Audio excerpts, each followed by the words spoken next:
All right. Good morning, everyone. Welcome to the pre-market prep. I hope you guys are having an amazing morning. Hopefully, you guys had a great day yesterday. Good morning, John. How you doing today?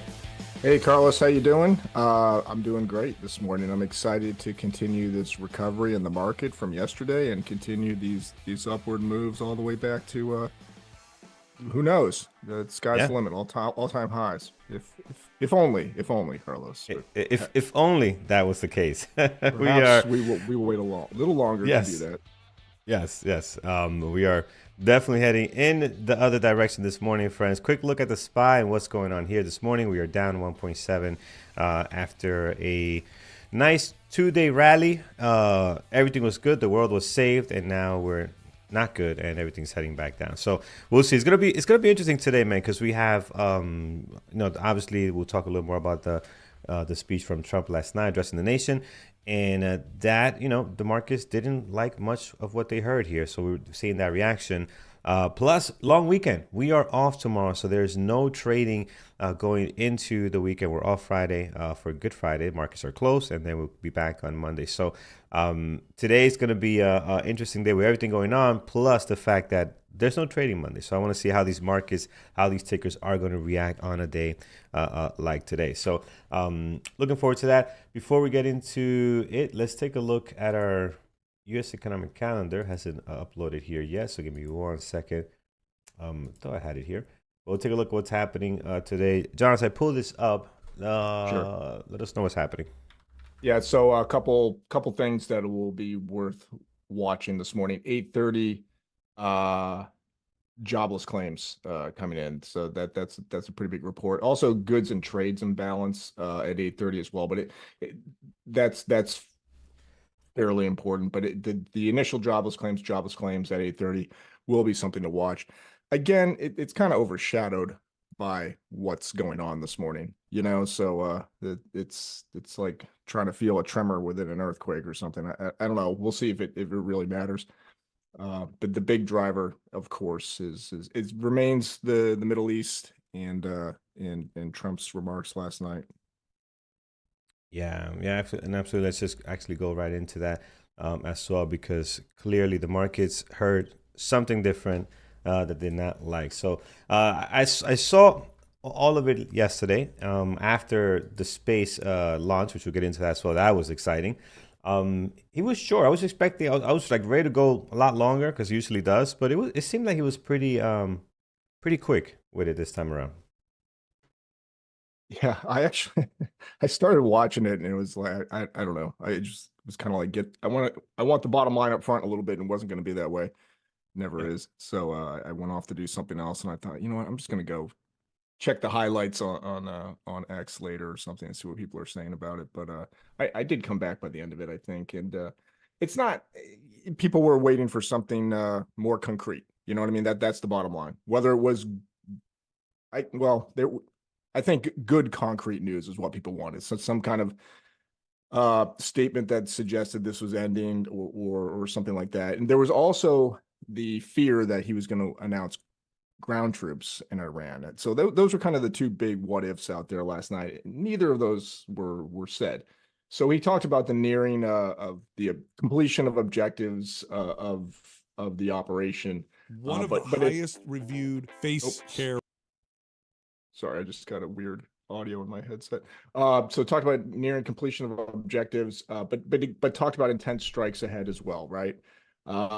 Talked about justification for the action, but these are things we've heard before, and it's really mixed signals in the end. So it goes on, it continues. So whatever hope the market had yesterday that this might be nearing completion or some kind of end game is off the table for now, and we move forward into somewhat of uncertainty. So yeah, that's where we're going now. We're going back down, and I got everything red on my watch list and my secondary watch list and my third watch list. There is only one green thing on my entire watch list, Carlos. If you want to take a guess as to what the uh, green ticker is related to. it's got to be energy and oil. What are you looking Energy, at? yeah, Is it Oxy? oil, yeah, Oxy or oxy. something? Oxy Yeah, is the only thing I have on my watch list that's related to petroleum or something like that. So yeah, Oxy's up, everything else is down. yeah. There we go. I Uh, didn't check the price of a barrel of oil, but let's see real quick. I thought I heard 104 again. Maybe we talked about Hmm. those oil prices though. They're not all the same. West Yeah. Texas Intermediate. We're kind of like oil experts now, right, Carlos? We know the difference We between know Brent too much crude. about oil. We know That's we right. know Brent crude and West Texas Intermediate, and they're both around $109 a barrel. I don't know Yeah. what the recent highs have been for those, but I think that's up there. pretty pretty elevated this morning, friends. So yeah, we'll see, and you can see clearly well we've been seeing the entire a week and last week, right? Depending how these markets are moving, is dictating what stocks and sectors are going to be in play on the way up and which are going to be in play on the way down, and it's all just been overall a war news and what's going on with that situation. So has been providing some good opportunities, but they're slim. Like they're slim. Like in some cases, yes, it was a great day. It's a lot of stuff that was moving, but for the most part, prior to that, we've been seeing a lot of choppiness at first, a lot of indecision on where stocks want to go. And then eventually they trend very well. Like we're seeing some really nice moves, and you just got to be patient. In some cases, take a couple of stabs. I know you had that monster trade yesterday, John, on MU with many of our traders. A lot of people took this trade. Unfortunately, I was not in it. But man, what a awesome long here for a lot of our traders in chat, and also Andrew. Andrew took an amazing long on MU that made his day there. He went all the way up to, I don't think I want last when I see it like 370 he got out of it. So he took a big chunk of this move up, like many traders did, because it never came back to test your entry. Never lost a 5 minute to actually hit towards those highs, 370. 377 we'll call it for easy math there. But yeah, excellent day on MU, continues to trade very well. It's going to be on my list again today. I think it's a stock that's really changed the way it trades compared to some other ones that we normally watch. So kind of sneak it into that usual suspects list, man. And I'm loving it. So we'll definitely be on the lookout for that. So yeah, friends, that's what's making the big news here. Just like usual, I might end up again with a usual suspects gappers list as we go through some of this. So we'll go through it, see what's in play. I see some familiar names like BATL. We know this low flow ticker has been heavily in play with tons of volume. Has dropped from the highs today. I see it moving up a little bit higher. So we'll see if that amounts to anything. So, all right. Let's get to it. Let's talk some stocks here. One of the things I saw yesterday, John, was there was a reporter on Bloomberg, and he was talking about, they asked about the AI bubble. He's a tech expert, whatever, this and that, and he says one of the reasons why the AI bubble might last a long time and not ever be a burst of a bubble is because the supplies are not there. We don't have enough chips to provide. So what he was saying, like, TSM and these guys, they're struggling to provide all these chips that everybody wants. If the supply was abundant, that could be a problem. Because now you got everybody, Right. it just feeds that market. Now you got it, growing faster than what it's supposed to. And that's when things blow up. So it was a very interesting concept. I've never heard of anyone mention that situation where you have a constraint of supplies. It's really difficult to get that bubble to actually explode or become at risk of exploding. So very interesting point there, and we'll see It's how. not the only aspect of it that is supply Yeah, restricted too, because the energy for AI yeah, is also a that's true supply too. issue. The chips Hmm. are a supply issue, and then the memory, Yeah, is a supply issue as well. So yeah, it's actually it's kind of it's a good thing for these stocks. And we talked about this yesterday. I don't know if it was during the pre-market show proper or during the trading segment, but Google came out with that white paper, a few days ago about how they had a method to get a 6 times increase in efficiency and memory storage for AI, which is great. But even still, the exponential growth possibilities of the industry are such that that I don't think that's enough to slow down stocks like MU and SNDK as we go into the future in the long term. Of course, this morning they're getting wrecked with everything else, and you'll notice MU and SNDK are becoming a couple stocks that they behave like Tesla does. So Tesla reacts more than the market does, even when it's only reacting to what the market's doing. And what I mean by that is so it's very interesting because I have this list of 12 stocks I'm always watching it. So it's interesting to see on days like this, like when everything's affected by a singular news source or event, it's the war. So everything's down. but some stocks are more down than others. And Tesla's always the kind of stock that, like, when everything's down on a day, Tesla's down 4% when everything else is down 2%. But when it's a good day, it's up 4% when everything's up 2%. Now it's like I'm seeing MU and SNDK do the same kind of thing. Like you get the bigger swings percentage wise anyway, you know. So you got MU and SNDK both down about 6% this morning, which is about double what the rest of my watch list looks like. So they're becoming the more emotional stocks to trade, I guess, for lack of a better term. Yeah, I can definitely see that. All right, let's take a look here, guys. Good morning on this happy pre-Friday, since we're off tomorrow. This is like our pre-Friday day before we go into a nice long weekend.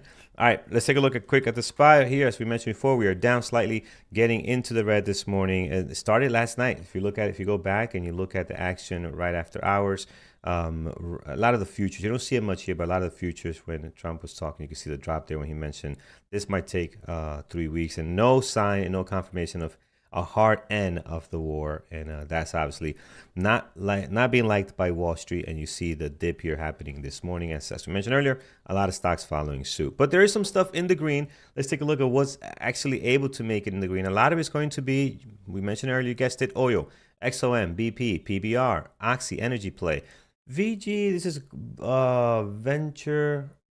Venture Global, I think. I can't remember the name, but I think they're related to oil and everything as well. So I'm not Believe sure. it's natural gas, I think. Okay, there we go. So I think it's Venture Global. I can't remember the name. Something Global. And we got BATL, of course, SKYQ, all on here. And if I scroll to the side here, we can actually scroll over and see. I don't know if I have it added, but you can see, if you have it expanded, what sector they're in. I can't do it here on the way my setup is, but you can see what sector they're in. You'll quickly tell what they're hanging out at. And I don't have it available here, but I won't be surprised. You don't have anything there that's not oil related. Right. Oil, energy, related. So there it is. Many people would like to just trade USO directly. So yes, you can do that also. There's some other energy plays you can look at. There are tons of other ETFs you can trade as well. Look at it go here, guys. USO up 10% this morning, 2.7 million shares traded. And yeah, it is rocking. I haven't checked the gas prices here, because I love how every tick up, when it ticks down, the gas price doesn't go down. Have you noticed that, John? I mean, you don't notice, you drive a Tesla, but when it ticks down, the prices stay right there. And it ticks up, goes up. What is going on here? How does this work? How does your mechanism only go up when the headlines is bad? What is happening? Is it delayed? It's everything in my life, Carlos. It's everything in my life. The only thing that hasn't moved in my life for some reason is pressure washing my house. And then that's the only thing I've seen in a few years that has retained its price. And that's probably just because one kid trying to like grow his business. So my goodness. Shout out to him. All right, so let's dive in, friends. All right, let's take a look at Skynet. Again, most of these I am not a big fan of, but let's just go through them. SkyQ this morning, SkyQ is up huge, man, 115% this morning. 2.6 million shares flow, so obviously a lower flow here today, rocking. And this is also related to oil, John? I'm not sure if it is. It is. They operate Nevada's only refinery. I didn't know there were any refineries in Nevada. I can't imagine it's very big. But yeah, it's oil related. It's getting a bump uniquely. I mean, it's sort of a unique company in that it has that particular capability to refine products, petroleum products in the state of Nevada. But yeah, for whatever reason, they're getting a bit of a bump there from all this. Yeah. All right. So you're seeing the action there. Definitely in play, guys. This could be our popcorn ticker of the day, because it's clearly hot this morning, man. 113%, 64 million shares trade. I'm going to add it here next to our popcorn ticker. If you guys like low float stocks, this is one that is clearly in play. Should be fun to watch today. So I'm going to add it right on there. All right. And then the rest on here, guys. I shouldn't just talk out of school. El Patron on the chat says it's 5,000 barrels a day, and that's not too small. So I take it back. I have no idea what the hell is being refined in Nevada. I'm trying to read up on it right now. I'm trying to become a Nevada refinement expert before your very eyes. But I guess they serve a lot of the West Coast where actually refining capacity is shrinking or stagnant. So Yeah, it's interesting what comes into play. I mean, it sounds like a good, maybe it's an interesting investment for the long term, but is it a good day trader? I don't know. I would Yeah, probably pick some, probably if you're not. going to trade the idea of oil being volatile today, I'd probably pick something else, but maybe this is an interesting long-term play, maybe something for Brian here to check out.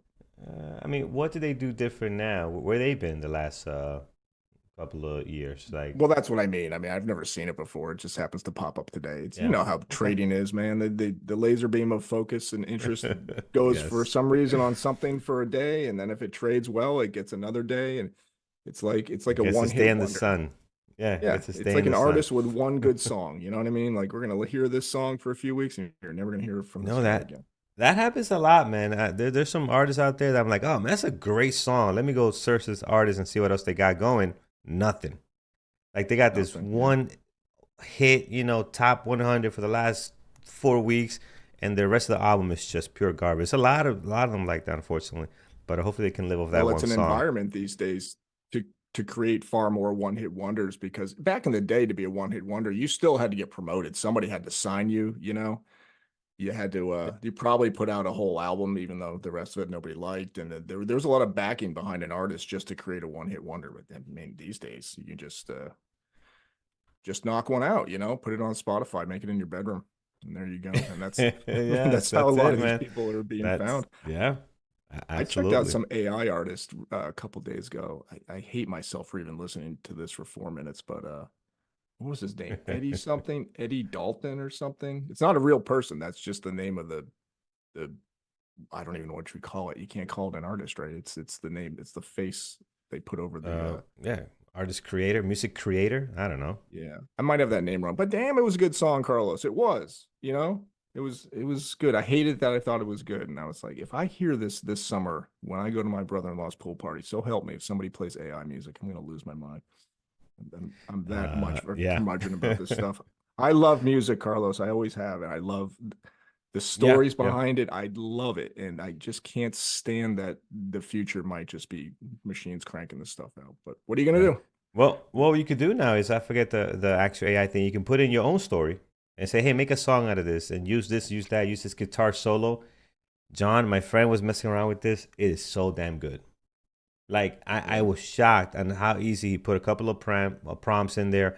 Make it sound like this, make it sound this style, this theme, slow, fast pace, and it just kicked it out in like seconds, man. Full 3 minute song with melody and everything. I mean chorus. I mean it's just I don't know, man. This is scary. The music part with Yeah. the AI stuff is pretty scary. So, but yeah, Motherboard takeover in the chat has the right answer. I mean, that's how I feel. Like we need to compartmentalize AI music. It's going to be there. It's okay to admit it's good, like they're saying, still but weird. Yeah, just put it in a box so I know it's there. You know what I mean? I just don't mingle it with the other toys. yeah, just Just like yeah, put it in its own sandbox, and people can go over and check it out and leave me be. But yeah. I don't know. It's not like I listen to the radio or anything. We all seek out our own music No, purposely who anyway. listens to the radio anymore? I mean, everybody's got their preferred streaming service, and yeah, nobody listens to the radio. It's just crazy. Yeah. I can say nobody. I do sometimes Bloomberg radio, baseball games. I listen to the radio. So yeah, I don't. All right, last thing on this, and we'll move on. I like the AM stuff. I like that AM staticky baseball sound. I Mhm. love that, man. I love it. I put it on in the backyard, and you hear the static, and it goes in and out. I'm like, this is it right here, And then you try to Yeah. get down streaming. Like you try to get the bass on streaming to sound like that, and it doesn't sound like that. You need to get the radio. So I got a little piece of thing, whatever. It's an alarm clock. It's not that big of a deal, but it is nice. It is nice. I love that. All It's right. about the most boomerish thing we could admit, but somehow I it's know better to we listen to probably baseball on a imperfect radio. Why is that? Yeah. I don't want a we probably crystal lost clear. everybody in the chat that's under like 30. Like, what the heck is going on here? I'm going over to some younger station, younger YouTube show. All right, friends. So there it is, SKYQ. It is hopping on some news there. 5,000 barrels of oil per day. So that's a lot. 5,000 barrels per day. I did confirm that. So El Patron is really right on this. I did check that. So yeah, it's a lot. It's a lot. I guess it's a lot. I don't know. But if you like it, it's in play. I have it on my popcorn ticker right over there. The chat's going crazy with the nostalgia comments today. So love it, guys. All right, let's take a look. BATL. We know this from before. This thing was high flying just about a month ago. Right, yeah, just exactly a month ago, actually. If you look at it here, you can see at the beginning of March, some big moves. This thing went crazy. Did lose a lot of ground here. I believe, I think Trump's son was like involved in this, or he was promoting it. I don't remember, but I think that was one of the reasons why I got it really going as well. Don't quote me on that. You know, we look at so many tickets, I could be mismatching this stuff, but I believe he was somewhat involved in something on here. But since then has really dropped down. Today they're making a move higher. They're up 34%. Sounds like a lot, but it's just because it is a $5 ticker. I don't know how well this is going to trade. It does sit on the American Stock Exchange. We don't see a lot of individual tickers that sit there, beside a lot of ETFs and stuff like that. But for the most part, I'm not interested in it. So we'll skip along on this one. But again, if you like it, if you think there's a potential play here to head back higher, there's a chance to look at it. Tons of volume. But again, it just won't be on my list this morning. John, I don't know if you have anything to add to that one.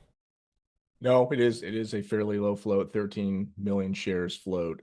Yeah, and it obviously moves a lot more than other oil related tickers when it gets news. It's interesting. It's out there. I know people are looking for something cheaper to trade, and yeah, it's there. Just remember, always start your trade with how badly I can get hurt. So if you can afford if you can afford 1,000 shares of BATL this morning, great. But just look at the candles. And if you see a candle that's, 30 or 40 cents high, if that's how crazy it's getting, then just remember, and I'm talking 1 minute candles, that's the damage it can do to you in 1 minute. So, 1,000 shares dropping 30 cents is $300. It's a real thing. Yeah, it goes quick. So, it goes quick. It does go quick. The losses pile up quick. Yeah. Yeah. So just always think of your downside. Just if you start your trades that way, it'll keep your appetite suppressant in a reasonable place for taking the right amount of shares. And then when you get one working, then you hold. You know the deal. That's the game over and over and over. That is the game. It's so easy for us to think always of the upside, the positive, but man, doom and gloom. Think doom and gloom first. Okay, what can go wrong? What can fall apart? How am I going to protect myself from this? Right. Anna is also on here, friends. And again, as we mentioned, a lot of these just falling into that category. I'm going to go through this a little bit quicker so we save some time and focus on the downside of things and what might come off of that. But as we mentioned, Anna, VG, Oxy is probably one of the better ones on here. That can be nice. This is actually looking good today. We're up 3.6, 829,000 shares traded daily. Looks awesome. We used to trade this quite a bit. I think I'm going to have it on deck today. I think today would be a good time to put it on here. So I'm going to put it right here next to, on my primary list, actually, on Oxy. So we'll see what Oxy does this morning. And as I mentioned, PBR, these are all just oil. This is a Brazilian one. Not my favorite. I don't think they get a whole lot of volume. So I think there's better things you can look at. So right now, only 200 and something thousand shares traded. Oxy we did look at, so that's good. BP, XOM, actually, XOM and CVX, they have their days. They have their days with actually seeing you guys take some really awesome trades on these things. Today could be that day for XOM. CVX, we traded it before in the past when it had earnings or some kind of headline. But today, I think it's our day today. So XOM, CVX, pick your favorite. I do like the way XOM looks this morning as well for a possible oil play. I like the daily on it also. So maybe those two could be on deck. I'm going to have Oxy in the primary. I think XOM in the secondary list because I like to see how this is going to play out today.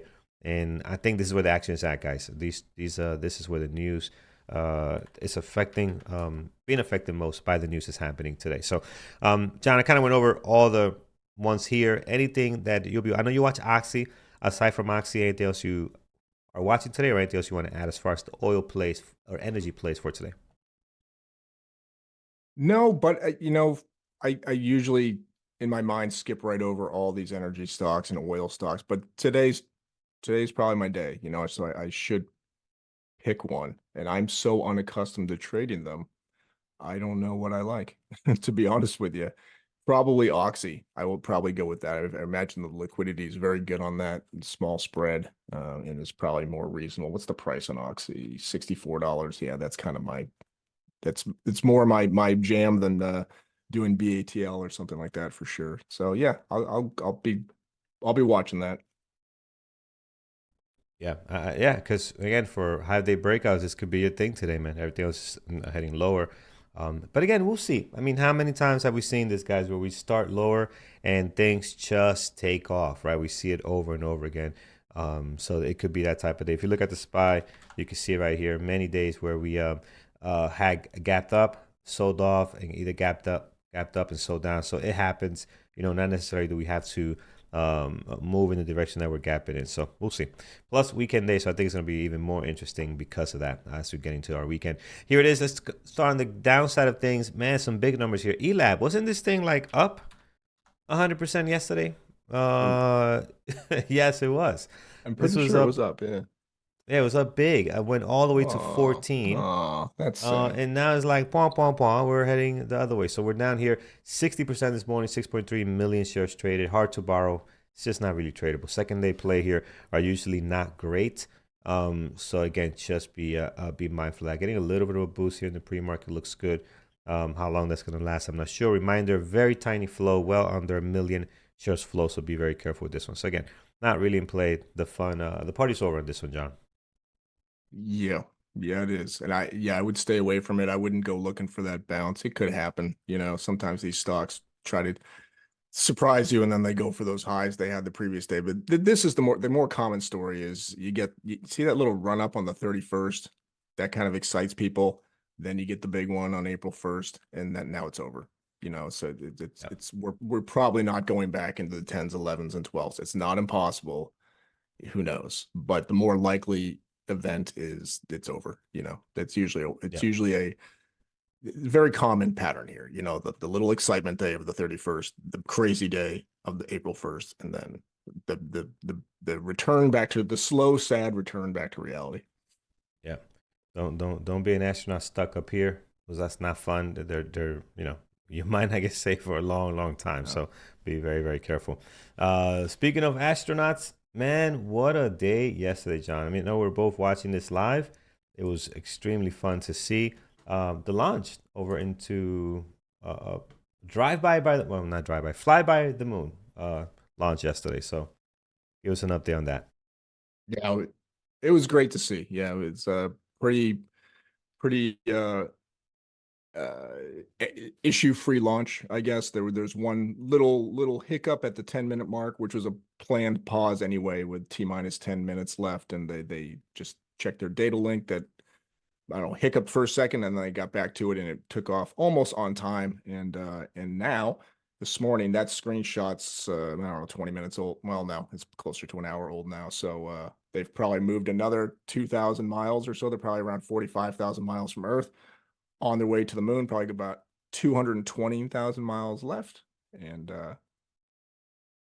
there they go, man. And I don't know if you can show, I sent you that animation from this morning. It's probably hard to pull up in the pre-market show, but I sent Carlos this animation of how the trajectory of the capsule works, from Earth to the moon. And Yes, I it's have that. man, it's a circus stunt for sure. You know what I mean? Like, because you think of it in your mind, you think the moon is like this stationary thing, kind of relative to Earth, and so you point at the moon and it'll stay where it's at, but it's not. It's orbiting, so you're like trying to hit this thing that's moving. Yeah, there it is.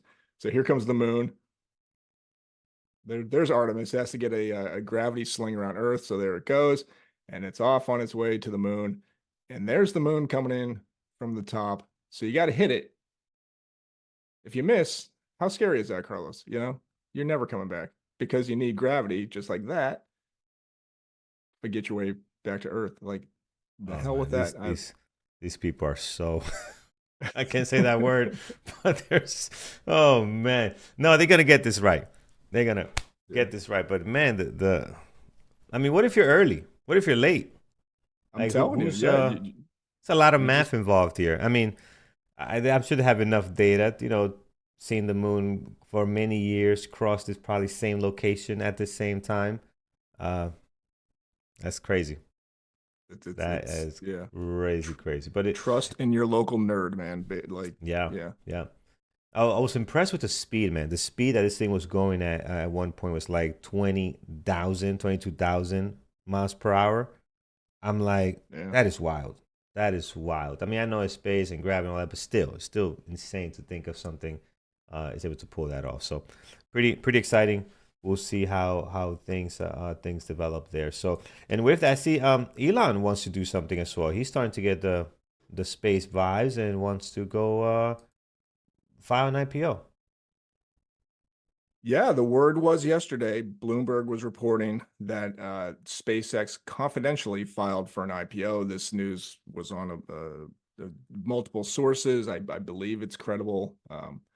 So I think, yeah, that's happening this year. That'll be a very interesting IPO. I think they're trying to raise about 75 billion. I think I saw a valuation of 1.75 trillion, I believe, were the latest numbers I saw, which is pretty wild. No company has ever IPO'd at a market cap of a trillion. I'm not sure even close. I don't know what the next best IPO would have been, but it's not even a trillion. It's almost 2 trillion. This is going to be one of the big market events of 2026. It should be very interesting. So I see a lot of the comments coming in, probably overpriced. Could be. Yeah, I don't know. Oh yeah, I'm sure it is. The company makes no money. I'm sure the IPO is going to come in like we're making billions, right? I mean, it's just you got the Elon name behind it, and just that's all you need. It's all about potential. That's it. That's how stocks work. It's not necessarily what you're doing today, and that's really not the story ever on a stock. It's what does the future look like? That's why guidance is always more important than the earnings results, right? It's not about last quarter so much as it's about what's coming up next quarter. And Mike's right. Mike's there in the chat. Mike knows because he knows somebody who works at SpaceX, and they do make a lot of money. They're not a struggling company. They make good money, but they don't make, like, I think I saw a comparison. Meta makes like 200 billion and has a similar market cap, and SpaceX makes like 15 billion. So it's about the potential of what they can create in the future. That's what's driving the price. So that's why Tesla is still sitting at whatever trillion market cap, and it's not because not because of how many Model Ys they sell. It's about people's belief in full self-driving robots, etc. So it's and that's why PLTR's P ratios are so high. It's the future. Is Starlink under space? I did not know that. SpaceX? Yeah. They are. Okay. Yeah. Oh, I thought they were on their own thing. Yeah, that does make a lot of money, Mike. I see how much these jets are paying a month to upgrade to Starlink, and the bill. With that alone, Elon doesn't need to do anything else. I mean, it's just insane. And the CEOs are loving it because the speed is really going from like a 56K dial-up to like something like live streaming, meeting, doesn't fall out. The person I know obviously is telling me that they're loving the connection. Like, and then they all want it. Like, they all want it. They all want it. They installed right away because their friends tell themselves about it. Hey, no, you can't have a call without dropping off like I could. And it's getting out of control. So people are doing some good numbers there with Starlink. I did not know it was on SpaceX. So that's good to know. Did not know that. All right, friends. Pick your favorite out of all of these. Again, some news there that are scapping up and stuff that's looking well. I'm going to have Oxy and Zoom on my list, and we'll see how that plays out. And again, when that IPO comes out, it's going to be a whole lot of fun. We're going to have some fun with that one. Yama says, wait a week before you start buying in. Yeah, could be. IPOs tend to do that. I just don't know if that IPO is going to do that. I think the IPO might just, the hype around it might shoot up so much and just maybe continue for a couple of days before it drops. So we'll see. We'll be here for it. That's for sure. All right, let's see what's gapping down, guys. It's not doing so hot this morning. Here we have SKYCN. I don't think we've seen this one before. This is Cyclerion Therapeutics. And what do we have here? Cyclerion Therapeutics, hard to borrow. Had a big day yesterday, leaving like 0 over to about 850 to then back down to 5. So I think the fun is over on this. You can't short it. There's really nothing to see here, guys. Therapeutics company. Float on this, I'm sure, is tiny. 2.7 million shares flow. So that's not really tradable for the way we like to trade. So we're going to skip on that one, John, unless you have anything to share. There's really nothing to see there. They're doing a merger with another company called Corsana Biosciences, but I would agree. I don't think it's going to be a great trader today. Merger news, acquisition news usually isn't the best. My merger news is probably better than acquisition news, but I still don't think it'll be great. Yeah, yeah. Don't like the catalyst either. Let's do two more that are leading the way here. CDE is another one. Wow, this is down 7%. Mining company. What are they mining? Not oil, that's for sure. But these guys are down 7%, 576,000 shares traded. But something's not going right for them today. Is this crypto? Maybe? Are they mining crypto? Is that what they're doing? I And see a no, I think lot it's of. no, I think it's an actual mining company for Oh, metals. And there's a few of them on the list this morning, I believe. I don't know why it is that when oil moves, the metals tend to move as well. It seems like, but yeah, there's yeah. some silver stocks on the list this morning, and this is another actual mining of things from the earth, not Bitcoin. Yeah, I see all the plays here. A lot of mining companies, PL, they're all down this morning. Minerals as far is down. I do see Yeah. Hood on here, which I do like. Man, there's a whole bunch of stuff on here. Riot and our semis, MU, AMD, everything in the red. Tesla down 3%, Nvidia down 2.8, MU down 5%. MU moves, man. MU is our new go-to stock. In fact, I'm going to add it right now to our list. This is definitely one that I want to keep an eye on. Treated many traders so well yesterday. Unfortunately, I didn't take a stab at that, but man, what a day on MU. So it's becoming one of our favorite stocks to watch. Opposed to Nvidia. Nvidia, just what a chop fest. Look at this daily, guys. Like what did you do yesterday? Nothing. It was just such a mess.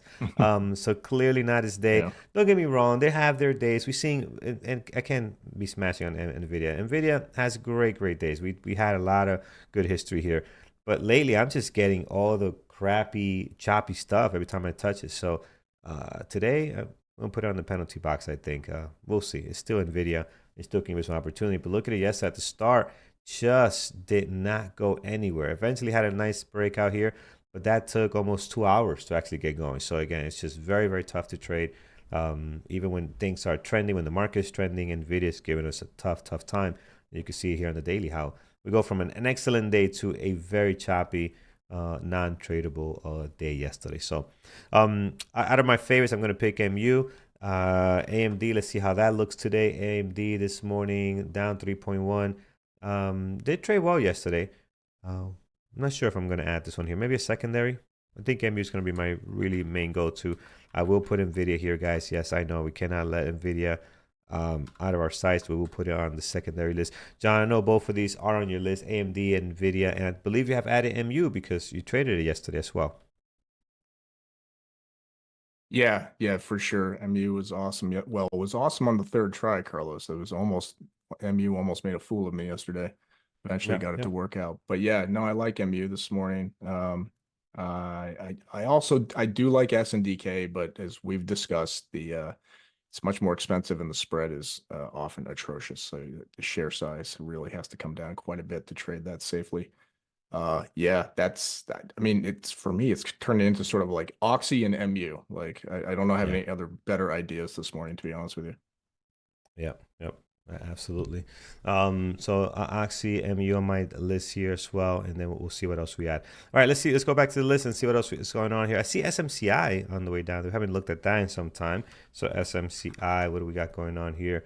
Just down, right? And a lot of it, guys. If you missed the early part of the show, a lot of it down on the overall market and the nation's address from Trump yesterday. As you can see here, things are not looking good. Market feels there's going to be more pain to come, more longer war times, higher oil prices. The choke on the Strait of Hormuz is creating havoc here. And you can see here that the market is reacting to it. So we'll see. We'll see how it continues. But right now, the market is starting off a little bit weak. And with that, dragging tons of tickers lower, as you're seeing here. And we're seeing silver. And people are very confused, right? Because usually they say, well, if stuff is down, silver should go up. I think a lot of the technicals with the big gold rush, if you want to call it whatever, metals rush that we had all out of August when things were actually just going good. The SPY was not doing anything. I think this has messed up a lot of the technicals. So people that are running for like a safe haven, metals, they're not getting the correlation that they normally would. So that's becoming an issue for not longer term investors and things, people that are got to park their money somewhere. That's not the case. Silver and gold and some other ones are not the place you might want to go to because they seem to be doing the opposite of what they normally do. USO, yes, we did look at USO earlier, and look, another high. It just continues to rocket here, guys. So again, that's what you're seeing in our gappers list, brought to you by TradeTerminal.com. You can always head there, get this list, many other tools for you to trade. Market Atlas, which has been amazing, helping a lot of traders plan their entries and exits. And you can see that everything on here is pretty much energy, oil related. So everything is in that situation. So there you go. There you have it. All right. So as far as this list goes, we looked at semis. We did look at some of the mining stuff is on here, as I mentioned. Silver, gold. If you like those tickers, I'm not a big fan of trading them directly, but if you like them, they're in play. SLV is usually one that I do like to watch at times. Let's see how that looks this morning. Right now we're down 6.2 on it. So either this one, PSLV, are both really, really good to watch. SLV tends to get the more volume, right? Yeah, SLV tends to get a heavy volume. And I think today, we have to watch this one, John. I think given how it's moving and how everything is down, I think it might be a good one to maybe just put on even the secondary list this morning. Yeah, maybe. I mean, it's a global commodity. These mining and metals related stocks, and I was just kind of looking up, like, why do they move with oil? And there's no good reason necessarily. That they are just global commodities, and when there's big global news and global vibes of goodness or badness, which we have at the moment, they all move, you know. So it's definitely something to check out. There is also the fact that it takes oil to get metal out of the ground and whatnot. There's that relationship too, but I don't think it's as important as just the fact that these are things that react to big global events, and that's what we're seeing this morning. But yeah, I'll probably keep an eye on SLV as well. You know, why not? Yeah. All right, let's see what else we got going here. So again, I'm not gonna go through this entire list, friends. There's so much on here. All the usual suspects are gonna be here. I want to leave space for stuff that you guys might be calling out, right? So again, we got a laundry list of tickers on there. I mean, Meta, Google, everything's on here. Everything you traded in the last month is on the gap down this morning. This is probably the longest list we've seen in a very, very long time. So I want to see what you guys like this morning, maybe get some ideas there. But right now I have Oxy MU. We will look at Meta. Meta's another one that has been treating us very well. They're down 3%, 350,000 shares traded. And Meta, you could tell here in the last week or so, after this drop, their volume has definitely increased. You can see here increase in volume. And that is going to create, not always, but that can create good price action. And we're getting that, right? Alongside with the overall SPY movement. Of course, SPY dragging things down. They also have their news with Google and the lawsuit. If you guys missed it last week, that's an issue that's playing a part in their price action. Prior to that, look at how small the dailies are. And that's why Meta, we haven't really been looking at it, right? The dailies are very, very small. You're not getting a whole lot of movement. You're trending on the daily, but in the intraday, you're not getting these big, giant moves that give us some really nice continuation on it. So I like the way it sits here. I like the pre-market on it as well. So I am going to add it to my list right next to MU. I think it'll be a nice one. And you can also look at Google, right? Sometimes these two move hand in hand.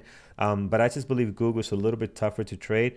So for me personally, I'd rather look at Meta lately. I think it's a little bit better in the way it's been moving here. All right, let's take a look here, guys. What you like this morning? CDDE. Oh, CDDE. What is this? No, it's not coming up. CDDE. That's not working. So let me know if that's a wrong ticker. People are mentioning Tesla. We did mention it a little bit earlier. Tesla here also down 2.9. I think it'll be a good one. Someone said delivery numbers. John, is that correct? Did I read that right? Tesla has delivery numbers news. Gonna have a watch on it. Is that correct? JC Trader, is that today? I didn't hear about that. I'm sorry, Carlos. Put myself on mute. I was typing. Let me look into that real quick, but I missed that just 17 hours ago. Tesla braces for delivery number. I think there was news yesterday. I did see that sales in Europe are coming back really strong. So that was probably part of that news. Yeah, but I have to look this up a bit and research it, but I did not catch what the actual numbers were for Tesla. Okay. It could be in play today. I mean, they're down 2.8, which again, I don't think they need a whole lot of news to get moving lately. They've been pretty active, but yeah, worth watching this one as well. So we'll love to see how they did though. We'd love to see how they did. So I'm gonna add Tesla on here. Thank you for that, JS Trader. Oh, Thank you. this morning, Carlos, at 9:30, Yeah. they will release their numbers. Oh, it's coming. Oh, even more interesting. All right. Yeah. So Nice. Wall Street's expecting about 365,000 cars. Yeah, we'll see how it goes. That'll be interesting to watch for Tesla. All right. Oh, that will definitely get the stock moving. So we will definitely be watching Elon's company here do his thing. So all right, perfect. Tesla on the list for sure. And then 9:30 exactly, you said, John? So right at the market open? Well, that's what it says. That's what it's scheduled for. Who knows when That's what it says on actually. Sawyer Medit's X account. He's a pretty knowledgeable Tesla account Mhm. guy, but who I don't know if they're beholden to release exactly at 9:30. It's not like it's a jobs number or something, you know. Yeah, true. Um, all right, let's see how that plays out. Will should be interesting. See those numbers. All right, let's see what else, friends. So you got Tesla. Thank you for that one. That's good. Thanks for bringing that up. And what else? We have CDE is the correct ticker you're looking at. So CDE this morning. Oh, we did look at this. I believe we looked at this because they were on top of our gap down list. Yeah, another mining company. Again, they're down here this morning, but I personally don't like it. So if you like it, there's this one. I think there's better ones too, though. I think there's better tickers you can look at that are going to have a little more volume to trade that sector. So just pick your favorite out of all of these. This I won't be having on my list personally. AVGO this morning, friends. Let's take a look here. We are down also 2.7. I'm not seeing anything blockbuster on it. Now I know a lot of people like this stock because again, you can get $2 fairly quickly on a ticker like this one. So if you like it, put it in play. I think it's just moving with the overall market really. But I rather look at some other stuff. We have traded this stock before and it's done very well. Usually when they either have earnings or some kind of news or some kind of headline that's creating some movement for them. So they can trade well, especially when they're getting great volume. We've seen it here a couple of times and I won't be surprised if these are around maybe earnings release. But yeah, watch it if you like. I think it's a good one. They can have some good opportunities. I'm going to skip myself personally and look at something a little bit different. Microsoft, yeah, Microsoft is being talked a lot about possibly being at a great value right now as far as long term. I'm always questionable. I'm like, it's because eventually things fall off, John. Eventually, there's got to be an end, right? Everything comes to an end. So, it's Mike. I don't think Microsoft is coming to an end. I don't want to scare anybody, but can this be the start of like what Intel went through, right? With Intel and all these other blue chip companies that were so big that eventually just kind of fade away into the a field of crops, that we see in every pharmaceutical commercial. Is this it? Like I don't know, John. What's your thoughts? Eventually, it's got to come to an end. I don't know. Again, I'd be speaking out of school to pretend I had a good take on any of this, but it's an interesting sort of theory that, AI is going to kill their software business, which is just Yeah, enormous for Microsoft. So yeah, what happens? Yeah, what happens when you're it so much it of your revenue happens. is based on software? Yeah, and now it can be created by 8-year-olds in their bedrooms. You're I making don't know, making man. software. I mean, do you guys remember Canon? I mean, we had a massive office here, headquarters in Canon up in New Jersey, and their big thing was printers. It wasn't camera. It was printers. They made printers and this and that. And eventually, that also came to an end. So it's they're still around. Obviously, their cameras are a big business, but the printing business, bye bye. Who's buying 20,000 printers? It's not happening These anymore. are So the yeah, the smartest companies in the world, though, Carlos, and they I agree. do. These tech companies do have history to look back on. They can look back at why Intel became what it is today, and they can look back at companies that failed and how they. There's the word Melanie saying it right there in the chat. Pivot. They have to pivot. Gotta They're going to pivot, pivot. right? Yes. And companies are better at pivoting these days, I think, than they used to be. I think they used to hold on to the reins of the horse back in the day and just kind of ride shit into the ground. Excuse me. So I think Blockbuster. that's the smartest people in the world work at these companies, and they are looking ahead. They are futurists, you know what I mean? So they will think about how to pivot, and I Yeah. kind of trust in that. So I laugh sometimes. Like I get so much Tesla news in my X feed, and I saw this post from this guy just laying it out why Tesla's robo-taxi business is going to fail. I mean, it just sounded so. I don't know if you read it, it sounded convincing, and he sounded like he just really thought out the whole thing. But did a guy in his living room with his phone, putting a post on X really figure out why Tesla's going to fail? Or did all the, super nerds and brilliant people at Tesla, are they possibly a step ahead of his theory? You know what I mean? Like, I don't know. Using ChatGPT for research, who Right. knows?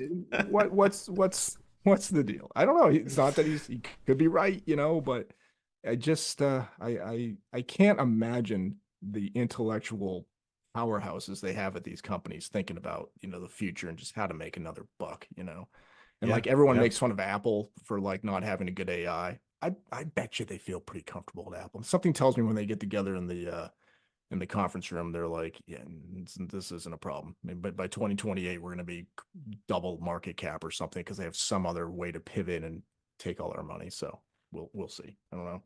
Yeah, yeah.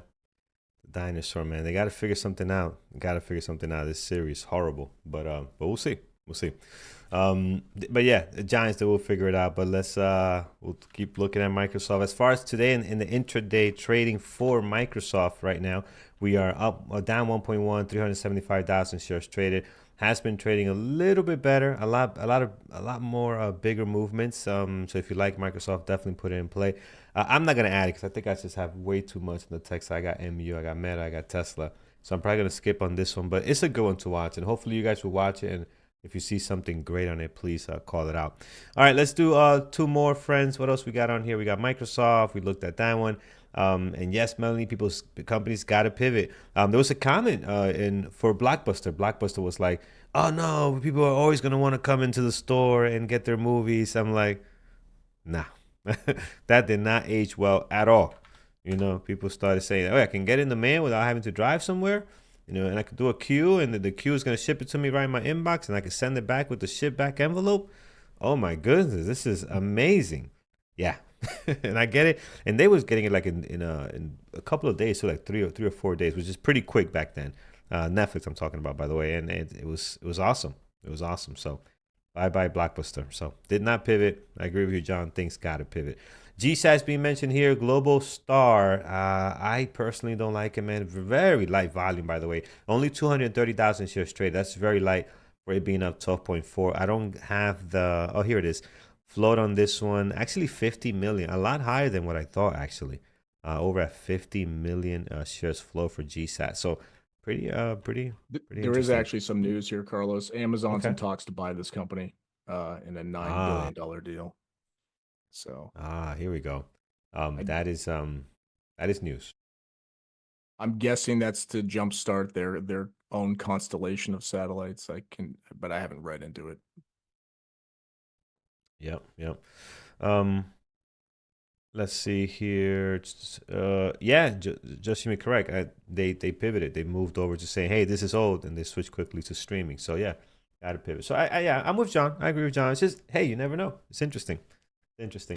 All right, friends. I think we're all covered. I like what I have here. I'm not gonna add GSAT. It's just too risky for what I like to see here. It is in play, as John mentioned. It does have news, so if you like it, add it to your list. I don't like the volume, though. We're gapping up 12%, only 231,000 shares traded. That can change as the market open. But looking at this daily, there's been a lot of big moves with very little daily volume. So to me, that's a flag. I think usually price action that has small volume like that, I mean, some of this stuff is well under a million. It's probably not going to trade too well, right? So I'm going to probably leave those alone. All right, what do we have here?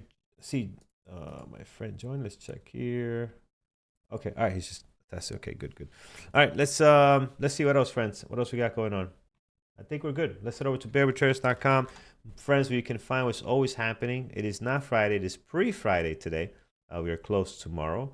So it is Thursday. Let's see what's happening for this beautiful Thursday day, which is chilly, by the way. We got spoiled with some good weather, and now we're getting cold and rainy weather out here in the Northeast. So here it is, Thursday.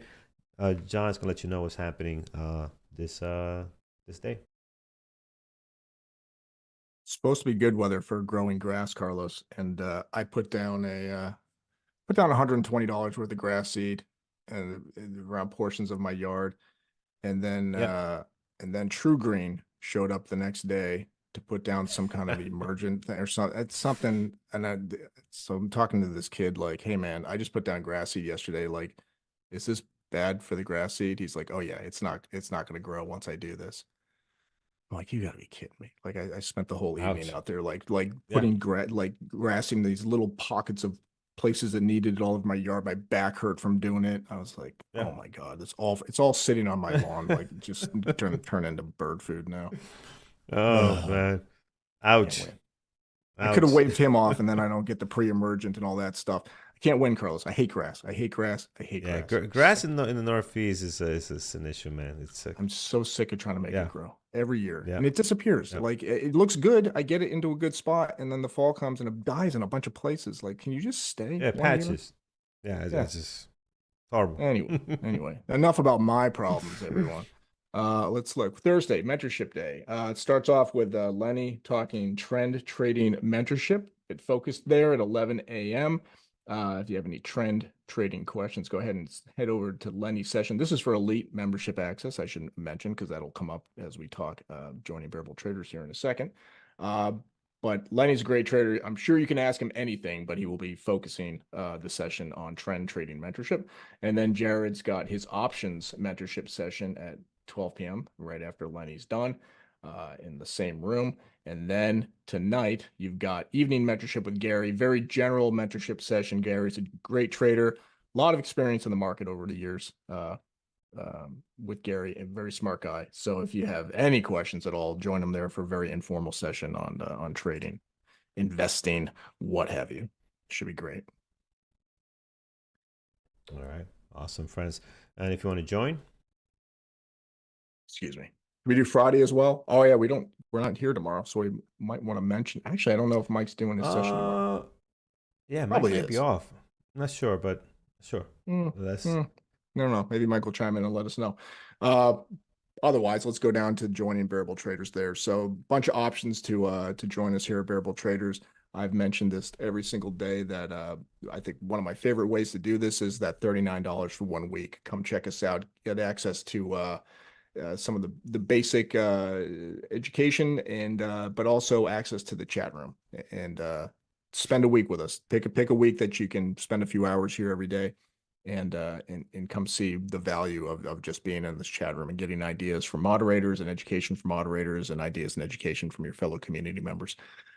Great deal on elite membership right now. If you want to see the sessions like the ones we have today with Lenny and Jared and Gary, you're going to need that elite access. We have a deal on that right now. So $99 a month gets you into all the advanced education, the webinars and things like that. Also the chat room as well. So that's a great deal.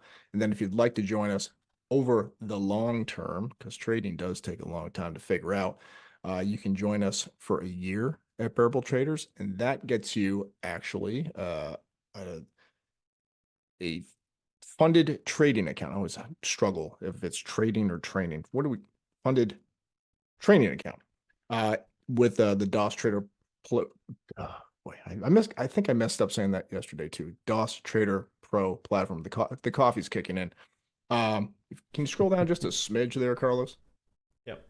Trying to do this from memory and it's not going well, but you can join us for a year, get that funded account right there with the DOS Trader Pro. I did it again. I just got to say DOS. If you guys here just have to understand that DOS means the trading platform, but you get that $50,000 buying power, that simulated account that if you make money in over the 90-day period, thank you, Melanie. Andrew will cut you a check for the profit you made over that time. And if you'd like to join us for the whole shebang for a lifetime membership, you can do that as well. That also gets you access to that DOS account, which I will not mention by its other name ever again on this morning show.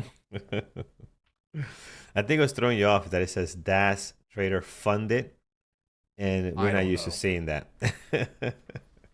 Honestly, what's Yeah. throwing me off is I'm not good at talking, Carlos. I never have been. I have no business being on a YouTube morning show Oh, for you're doing 3 great, hours, man. but here I am. We're rocking, man. You're doing great. All right, man. Love it, love it. All right, friends. Good morning. Good morning. Let's take a look here. If you're just joining us, we'll give you a snapshot of what's happening. So basically, after last night's Trump's national address, as you saw here earlier in the morning, the market has been going lower and lower. So kind of Wall Street's interpreting this as things can flare up pretty quickly and maybe can last more than 3 weeks, right? He's calling 2-3 weeks. I think he called it just 3 weeks on the speech. Maybe it can last longer than that. And what kind of it's funny, as I was listening to the speech, when he started comparing this the times of this war with other wars, I'm like, okay, if you're kind of showing that comparison, you're saying this is a short one. I get it, or conflict, or whatever you want to reference it. You're trying to say that 3, 4, 6 weeks might not be an issue.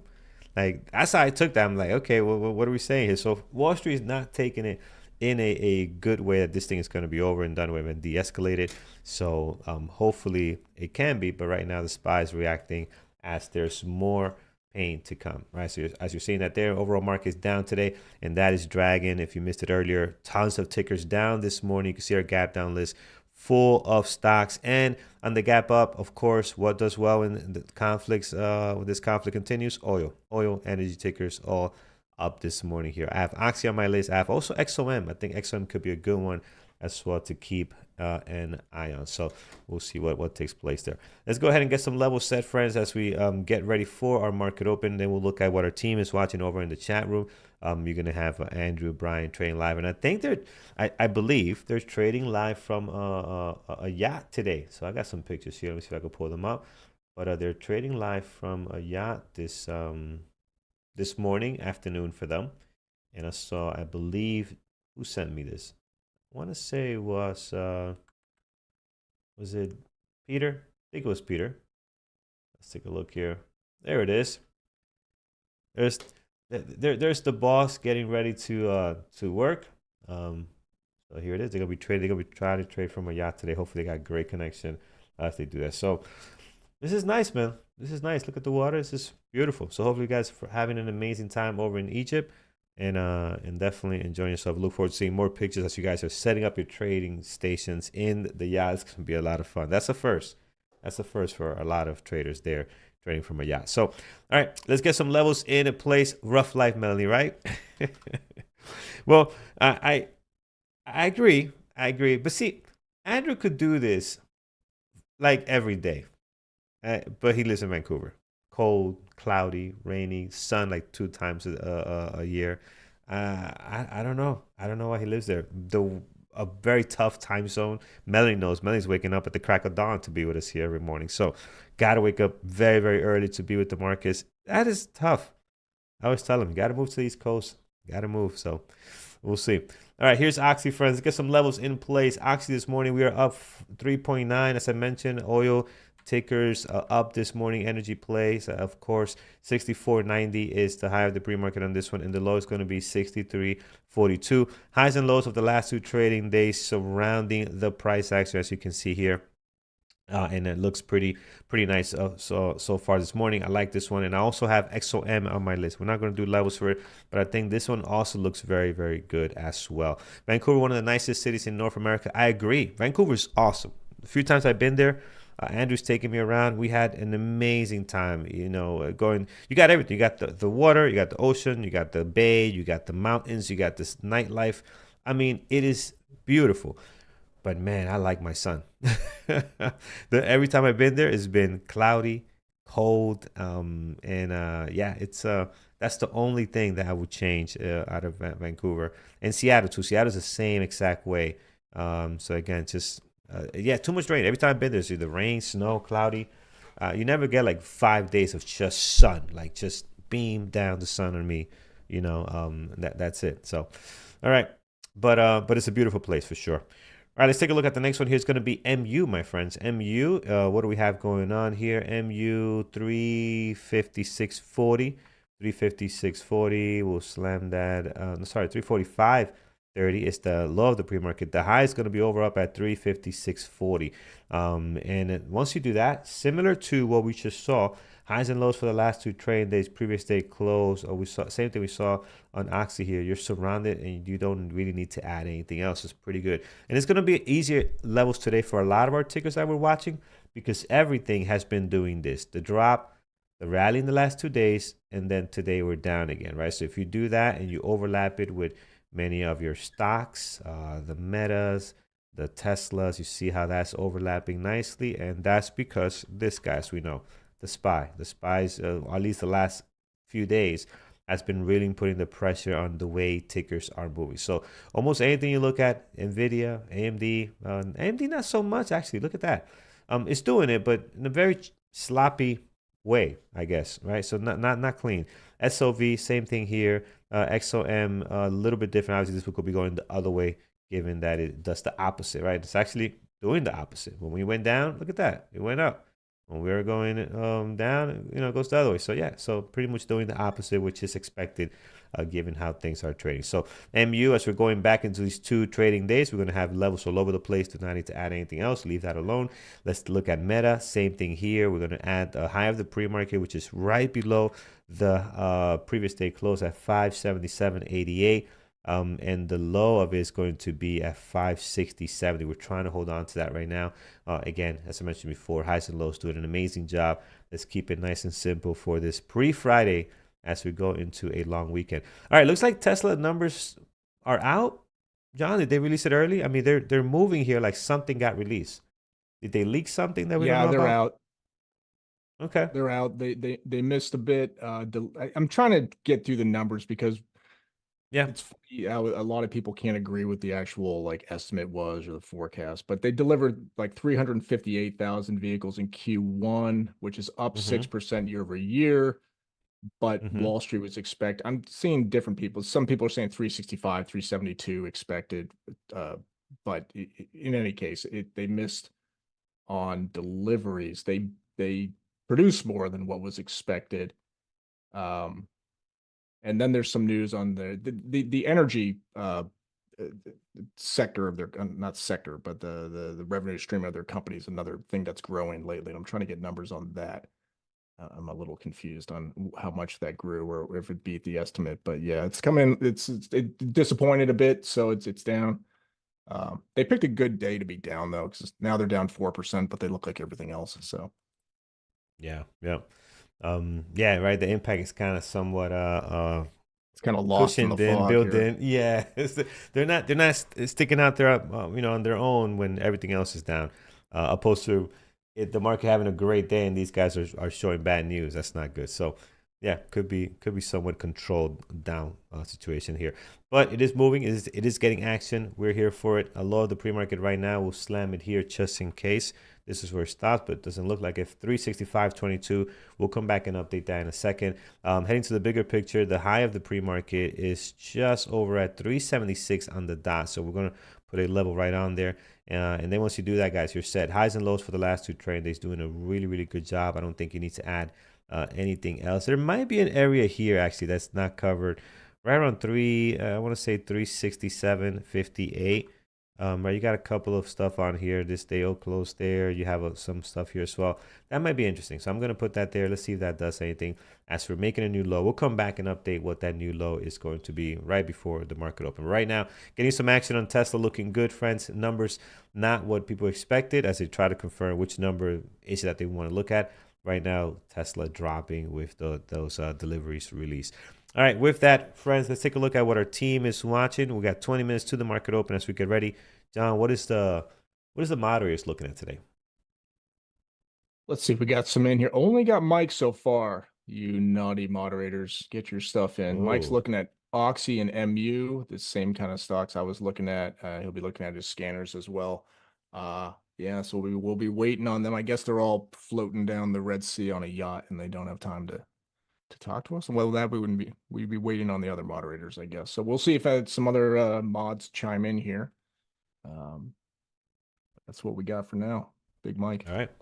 Awesome. Big Mike on deck. Big Mike is joining us later, right? I see, just text me now that he's going to be joining us soon later, so that'll be fun. Look He forward to is, yeah. having We're going to do a Mike on here. swaparoo. I'm going to head over to Peak Capital, last day of boot camp live trading. I'll be joining them for that. Oh, Probably going to be a nice, pretty nice. boring day to watch Johnny Boy trade. I don't know that there's going to be much going on, but yeah, we're going to finish up there. And to any boot campers from Boot Camp 17 who are listening, thanks a Yeah. lot for being a great crew. It was a good time, great 3-month experience, and looking forward to Boot Camp 18 in May for people signing up. And if you're interested in that, that's a 90-day advanced day trading education with the likes of me and Peter and Mike, and Jared's joining us this time for this boot camp. Big news. I know, So saw that. we'll have Jared and all kinds of people, Eamon, Megan, and so if you want to take your trading up a notch, that is available to you. Go check it out at peakcapitaltrading.com. Peak is spelled P-E-A-K, capitaltrading.com. All right, excellent, friends. All right, we're all set, guys. Just a couple of minutes to the market open here, and we got our levels. We'll look at Tesla is reacting pretty nice here. And John, before you head out, I see we have some other stories here. Let's look at this some more on the lighter side, on some marine news headlines here. I saw this morning when I woke up.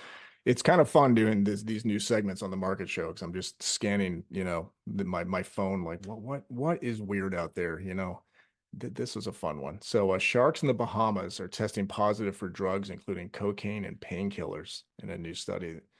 It said about 1/3 of the sharks have detectable levels of drugs in their blood system. So I don't know if you folks remember the cinematic masterpiece that was Cocaine Bear, but the follow-up obvious movie to that has got to be Cocaine Shark. So looking forward to whatever Hollywood director wants to pick that up. Although today we could all probably make Cocaine Shark using AI or something. We could have it done by 4 o'clock this afternoon, maybe. So hey, maybe that's a business opportunity for one of you people out there who's good with AI. Go crank out the Cocaine Shark movie and see if you can get a quick release.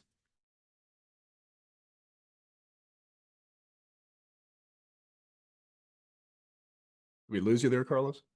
No, I'm here. Just a mute. Oh, okay. Mute, my mistake. It is based on a true story called Cocaine Bear, I think. But again, obviously nothing that of like what we saw there. That's wild. But yeah. All right, friends. Let's get ready to rock and roll here. So, thank you, John, for that. And then we have another AI one, Open AI here. So you put a post from Sire Merritt.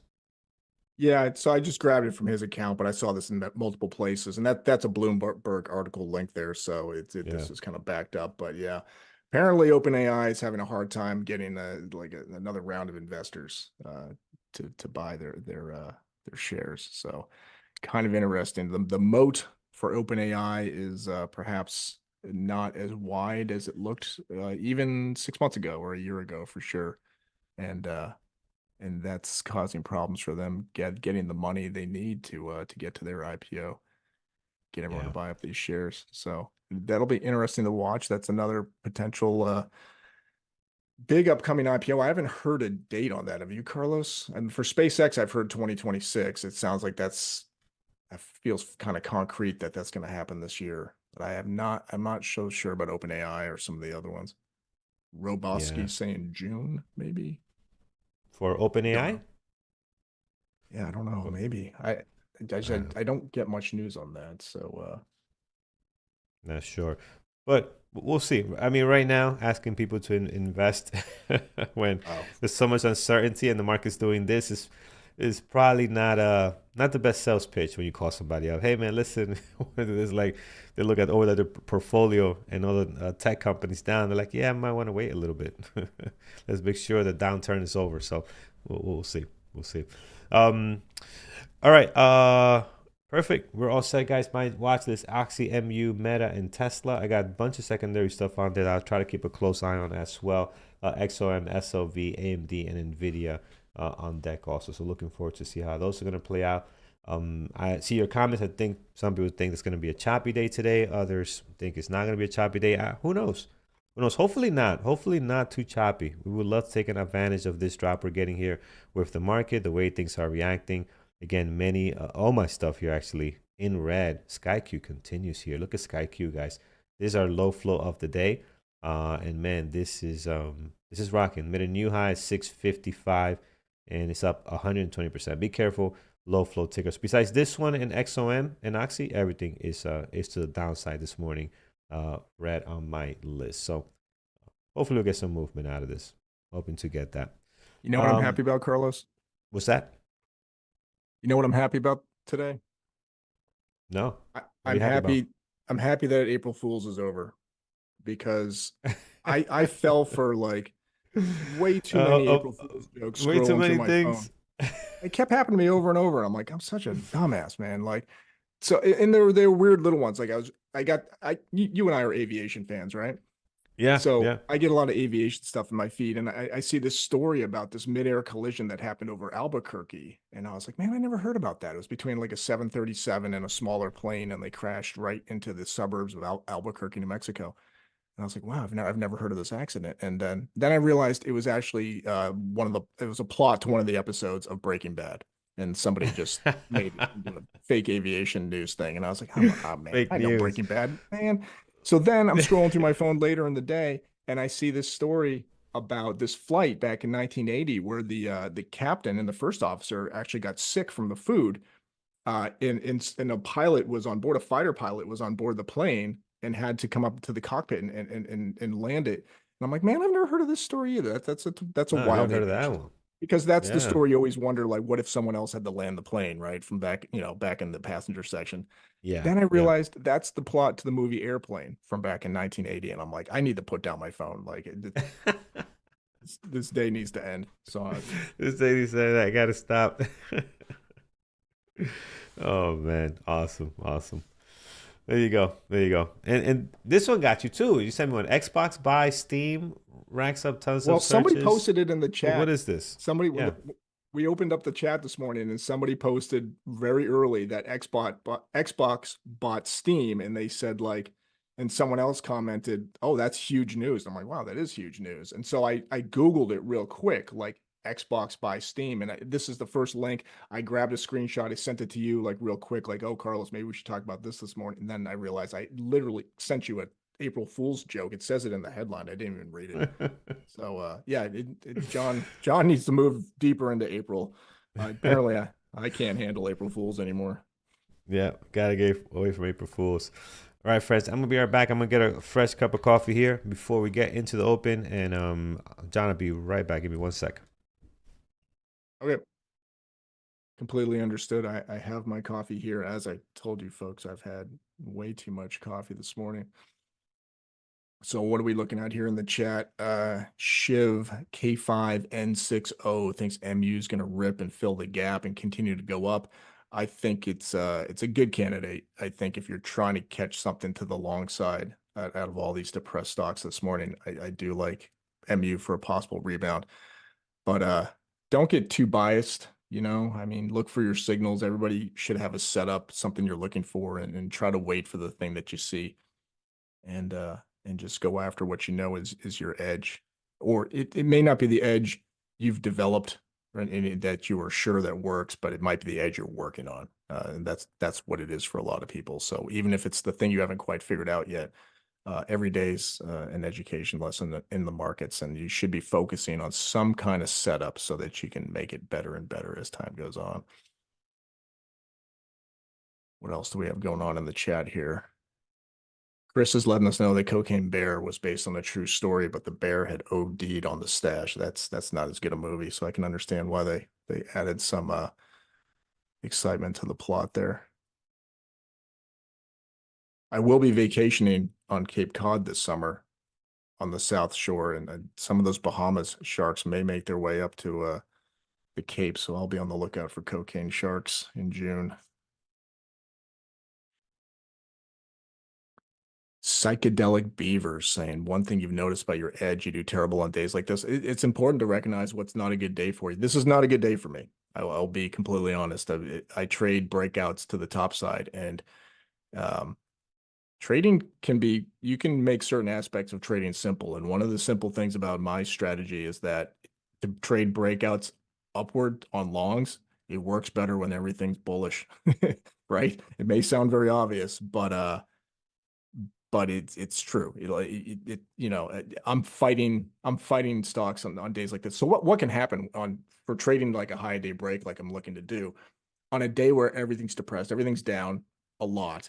You can get those rebound days. So these can be good, but there's a bearish feeling in the market today, right? Like people just don't feel confident. So more likely what's going to happen if stocks do drop off more at the open and then go back to their opening high, or where, not their opening high necessarily, but whatever high they set for the day, there's more of a fearful feeling there. It's not a greedy feeling. It's oh, we're lucky to have got back to these highs. Probably a good idea to sell here. But on a bullish day, when it gets back to the highs, people are like, we did it and we're going to go higher. It's as simple as that. So I'll be watching out. We'll see. Yeah, you can short it too. Comment from Sita Panorama, but I don't, there's no reason for this, but I only take long trades. I feel that I trade better to the long side, and just by picking one direction and sticking to it, it stops my over trading. One of the biggest problems you'll have in day trading is controlling your over trading. There's nothing to stop you except running out of money from continually entering trades. And sometimes when you don't have a plan for the day and a known strategy you're going after, man, like everything looks good. You know, when it's like you have a hammer and everything looks like a nail, and you're taking breakouts, breakdowns, reversals, and whatever, you know, like you're all over the place. It leads to over trading. It leads to bad psychological elements coming out of yourself and infiltrating into your actions, and the result gets disastrous sometimes. So I'm just going to trade what I want. And here's an interesting way to think about it though. Like yesterday I did great on MU. I don't think of myself as a day-to-day trader. Like everybody wants to measure themselves in terms of today's a green day, yesterday was a red day, and then I have a green day and a red day, green day, red day, green day, red day. We're always measuring ourselves by our green days and red days. As a trader, you have to measure yourself over a longer time frame. Trust me on this. Like you have to think of yourself as a 90-day trader or something like that. You know, that's probably about the right time frame to sort of examine yourself. Like every quarter, every 90 days, how am I doing? So like great day yesterday on MU, my account grew. My goal today is mostly not to screw up what I did yesterday, because today's not looking great. It doesn't look like a great money making day. So I want to keep what I made yesterday, and I want to grow on top of that. The next time it grows, maybe Monday.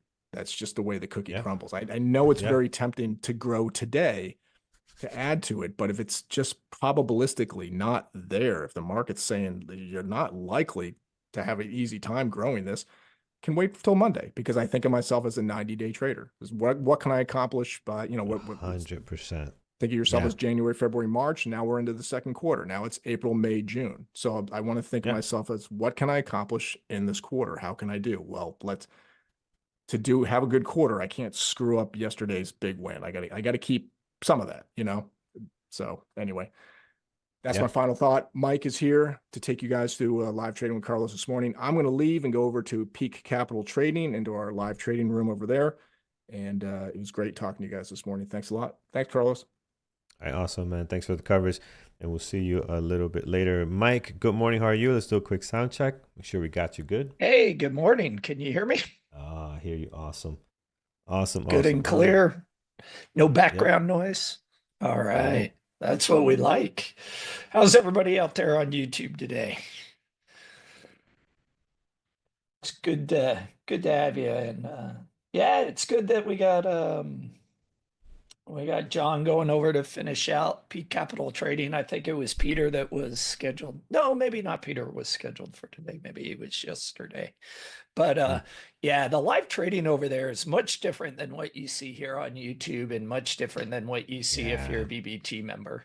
The live trading over there, we are actively showing our thought process, but it's not about us. It's about what we do with you, because we get you to start walking through that same process that you hear us talk about here on the show, right? So we're asking you, hey, you're looking at Tesla for a long today. Awesome. Where are you looking to place your stop? Where's your profit target? What are you looking for the entry? So it's like a second layer of confirmation for you when you're speaking that, and then you got another group of people that are like, whoa, wait, I know you might see that, but this is what I'm seeing. I'm seeing something different. And you just get more information and you learn to trade with other people, and they develop trading groups that continue long after boot camp. So it's a great experience. If you're a brand new trader, I know I hear Peter say it all the time on here. You got to have a couple of months of experience, and I would say, I'm not saying Peter's wrong. What I'm saying is sign up earlier. So if you're a brand new trader, you probably want to sign up for boot camp right now, and then sign up for the fall course so that you get 3-4 months of mentorship every Friday with me, getting you ready to go for boot camp. Awesome. So yeah, and you hit the ground running when you do start, right? If you feel like you're not ready, you're gonna be so prepared, and it's gonna help a lot. So you're not gonna feel lost if you just join and start right away if you feel you're not ready. So that is the way to go for sure. Yeah. Hey man, that's a loaded So question, man. I can't give you an answer like in 2 minutes and a half on what I think about the war.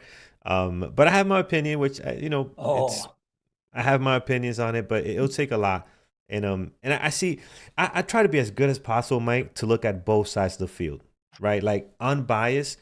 And there's good and there's bad about it, and that's just, but we can't get into it now. 2 minutes to the market open, we'll run. That could be a whole podcast on its own. Join me in the afternoon. You'll know my thought process on it, and if you're in the Navy, you probably don't want to join, because I got a little of my Marine bias in there of what I think the Navy's doing right now. Yeah. They've had to transition from being our taxi Uber drivers to actually fighting. It's actually doing something. Yeah. Oh man.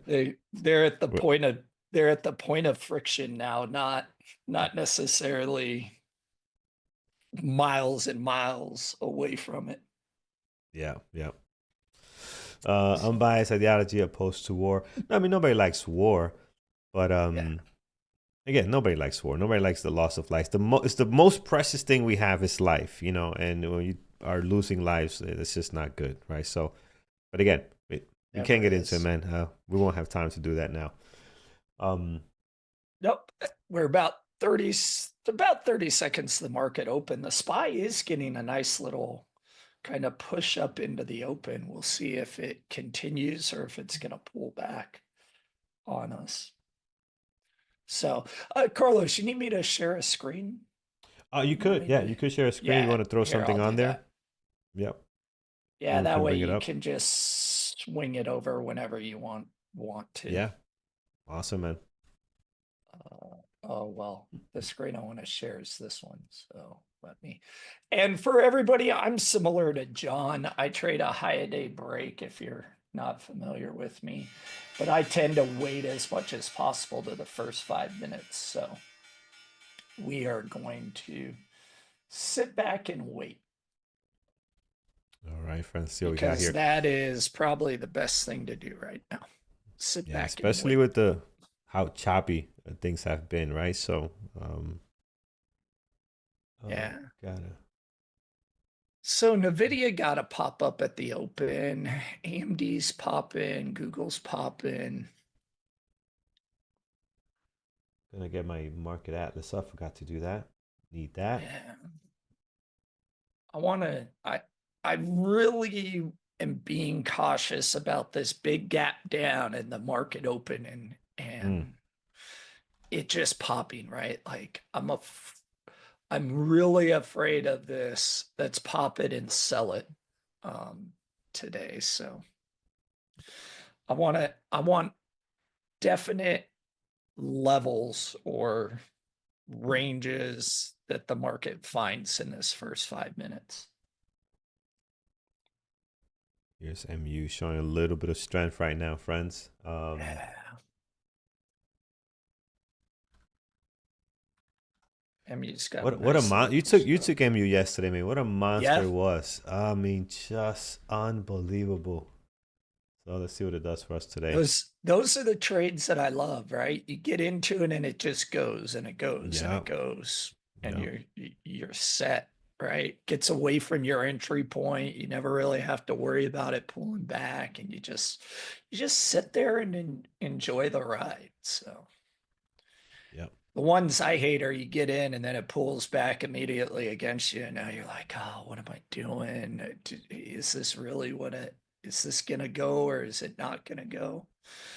Because when you trade breakouts, especially high day breakouts, you want that thing to go right away. If it doesn't go quickly. right away, To give you a cushion right away. yeah, to give you a cushion, but breakouts fail a lot, and when Yeah. it breaks and then it doesn't continue, it's like, oh man, did they get me? The market Yeah. makers, they got me. Yeah, that's true. Oh. That's true. And I've been look at Amazon, right? Amazon's a great example of it. It just pushes up, and now look, now we're back down to the low of the range. So this is what I was worried about. We got NVIDIA, it's pushing. Mm-hmm. Yep. Yeah. I wish I had some levels on the Camarillo pivots. It's just getting above S6. Man, that would be tough to take long. All the stocks are going to be a little bit like that. SPY is coming back down. Yeah, I see Meta reacting to that too. We'll see, man. I'm waiting 5 minutes. Let's see what the action is. Tesla's recovering a little bit. Look at that, trying to get above the VWAP. So their numbers came out. If you guys remember, the delivery numbers came out earlier here, around 9. Got the drop and then trying to push a little bit higher here. Yeah, I got my eye on Oxy too. I kind of like the level Oxy's at, but I want to see a pullback. And again, I want this 5-minute candle to close before I attempt to do anything. Yeah, Oxy. All right, friends. 1 minute to the 5-minute candle to close here. I'll be looking for any 5-minute ORB setups. Mike, you're looking for any 5-minute breakouts, right? Possibly. Yep, 5-minute breakouts, high day breakouts, similar to John is what I'm looking at. MU trying to put in their 5-minute candle here. They're below the VWAP now, but that could be interesting if we get some strength there. Yeah. And NVIDIA is looking looking strong today. NVIDIA. Yes, it is. Freaking AMD's pulling back though off that. That's my only concern. Let's see here, Meta. Look at Oxy pumping back up.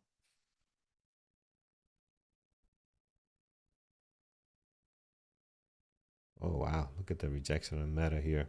Careful, guys, with Meta. You gotta give it enough room. Be careful with the number of shares. Take less shares. Don't take a boatload because this thing can really hurt you. Same with MU. Be careful with MU as well. So 5-minute bullish candles that we got. MU's got a bullish candle. Oxy's got a bullish candle. AMD and NVIDIA both got bullish candles along with Tesla. And then to the downside, we have Apple, Amazon, Google a little bit. So if I can, a little bit of rejection here. Yeah, the SPY's definitely pulling back, making new lows right now. So I heard John and you guys talking SpaceX today, so I figured Oh I'd yeah. So don you the got the SpaceX SpaceX shirt. shirt. Yeah, I figured I'd don Awesome, the man. SpaceX shirt. Yeah. Like that's gonna be Love it. Love it. hey, my bet is June 29th. That's when I think they're going to IPO it. June 29th. Yep. Because June 28th is a Sunday. Yep. Yep. Oh, that makes sense. Yeah. And Elon's birthday is the 28th. Oh, you think they'll put it around his birthday? That's a nice gift. I can see that happening. It's Elon. Numbers Yeah. matter to Elon, right? They Like do. He likes to do that everything number like stuff. that Yeah. matters. Yep.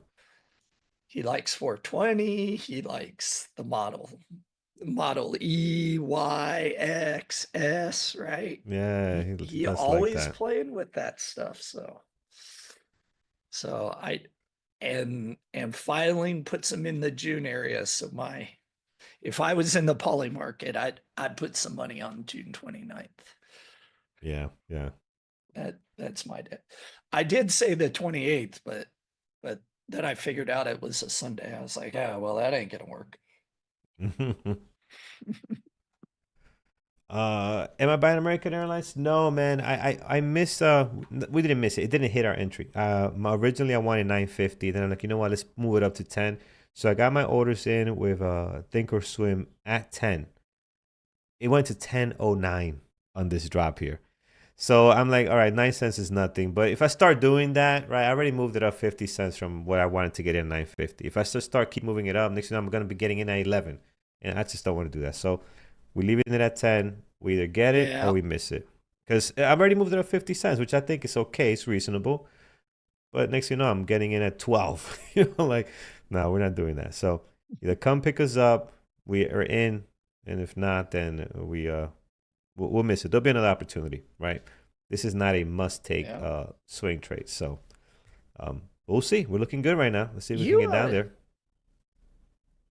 You traded United Airlines too, right? For a Yeah, swing back during COVID. both me and you got into me and you United. both. Oh, beautiful, man. That was nice. That was Yeah. nice. I enjoyed that. I kept it, I think, longer than you, but I sold that thing Yeah. over 100. So Yeah, I got impatient. I'm like, we made so much. Okay, no, so it did dip a lower, and then it went right back. It's just shot up, and I did the same thing with Yep. American Airlines too, man. I sold at 12, and it went up much higher. So I gotta be more patient, on these moves. Yeah, longer term play. We'll see what happens. Airlines are down today, given the way the market is trading, of course. So we'll see. NVIDIA is doing a bearish engulfing pattern right now. MU's halfway down that first candle. This is what I was afraid of. Oxy just has not given me an opportunity to get in. Yeah, it's just going. Like it has just gone. Look at MU 5-minute engulfing right now. Yeah, look at AMD. I don't love the entry. I don't like the entry here. Yeah, this one is much better too. NVIDIA. If they could pull up a little bit towards the VWAP, that could be nice. This is what I was afraid of, though, right, Carlos? Yeah, the fake out. Yeah, fake out. This is why I wanted to wait that 5 minutes. Like, I'm not going to go chasing stuff today to the long side. That makes perfect sense. All right, see a lot of you guys going short MU. At Tesla, what it's doing. Tesla's holding here, not really doing much right now, so kind of sideways. Can go either way at the moment. Yeah. But not doing a whole lot right now. Tesla's at the VWAP. Yeah, just right on there. What's let me see what Tesla's app looks like, or Atlas looks like. They do have orders to the top side. It's pretty balanced though. As I look at this, it's a littler. It's stacked a little bit heavier to the top side, but they're still pretty balanced right now. There's not a big imbalance there. Yeah, not at all. Can kind of see how it's evened out, so that's all right. Patrick, you're trading SkyQ. Oh, careful, man. Careful with these things. These low flow stocks, man, they're gonna be brutal. But again, manage your plan. If you have a strategy, manage your risk, you're fine. But again, just cautious. That's all it is. Up 98%, has dropped a little bit from the pre-market highs, and right now trying to hold the VWAP. So this is the low flow of the day, as you can see here. Heavily in play, 105,000 million shares traded, so tons of volume there this morning. Peter, short NVDA from 172.21. Peter, are you trading from the yacht? Nice. That is Send a us a good picture, drop. Peter. Yeah, send us something we Send can, us a picture. Some look we at. can share. All right, let's see. Oxy heading higher. Oxy never looked back. I mean, it's doing good pullbacks, but it's not a.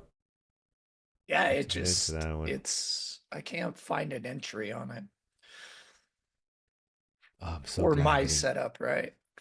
I'm so glad I didn't go chasing MU because I kind of I felt a little FOMO here, but look at it. This is why being near the VAP is so critical, man. Look at it. It's just come right back up. Yeah. So Look it's at that. just so glad I didn't get into that one.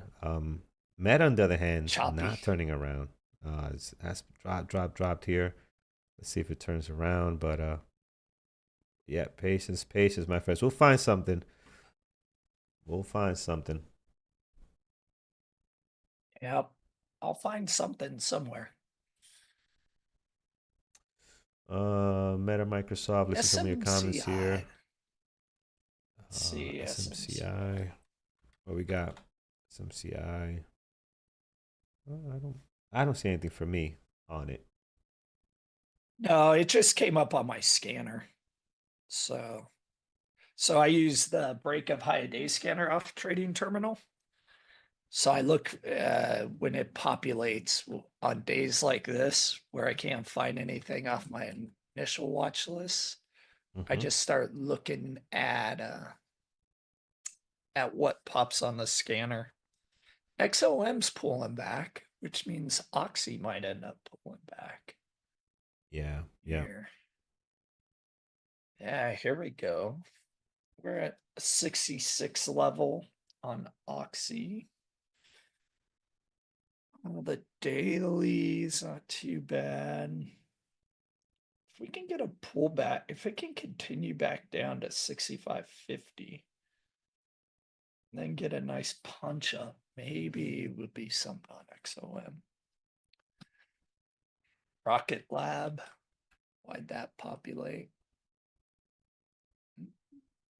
Nothing really there. NFLX, Netflix, trying to save their company by raising our prices. I know. Oh, everything went up.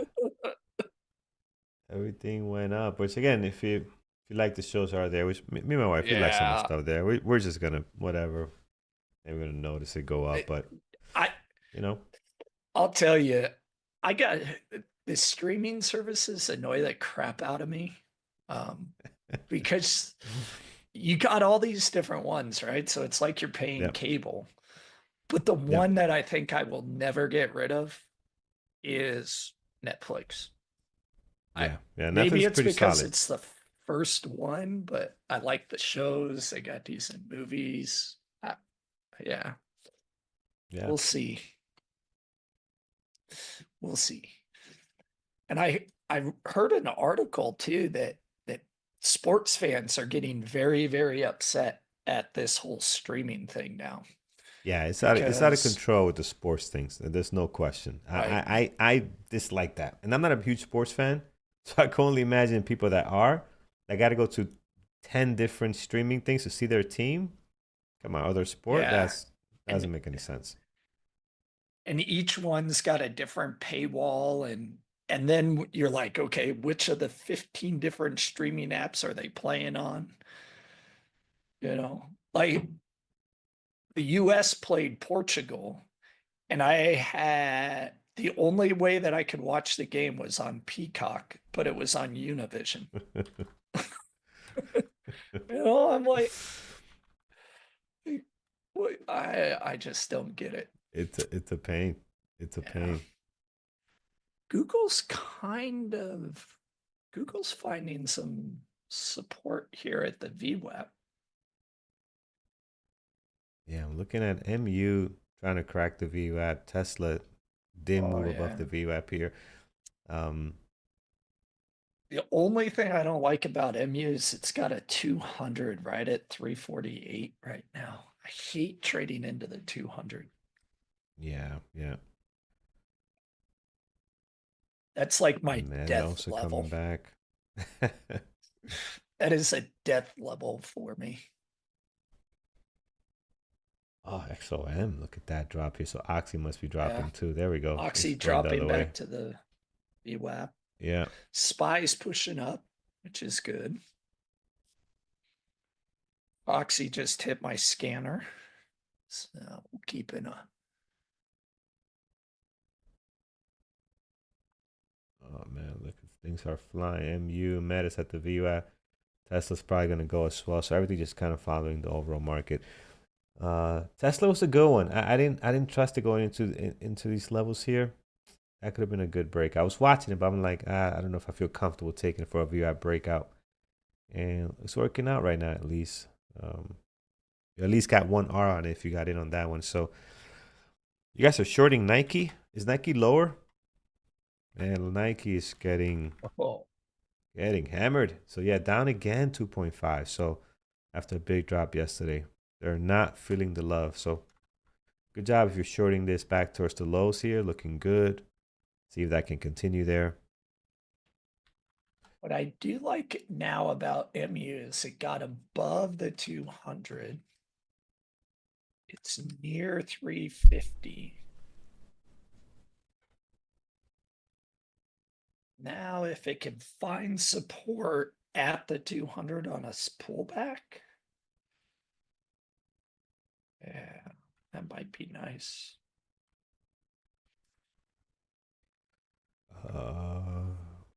VI break on the 5 minute. I normally don't trade it off the 5 minute, but I see what you're looking at. Yeah, that looks good. You know, if you have a strategy for the 5 minute on this, you could trade the same thing that we have done on the 1 minute. But yeah, you got the breakout here, and you can set your stops a little bit wider if you look at a bigger time frame. Obviously, risk the same amount if you have a plan for it. But usually for me, the 1 minute is I trade that much better. Nothing wrong with the 5 minute VI breakout. It's the same thing, it's just a larger time frame.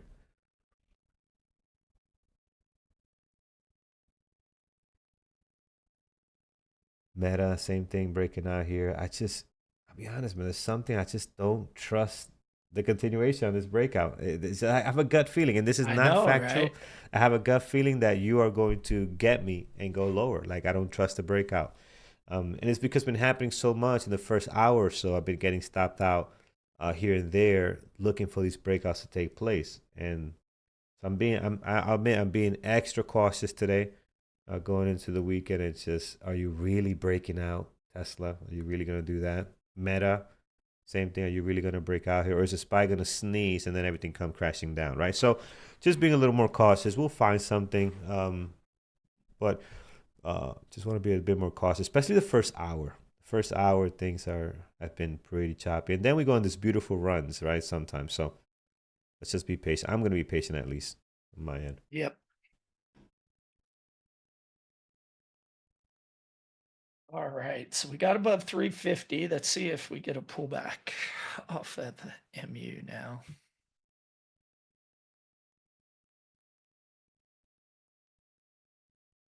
Five times 15. Let's see what we get here.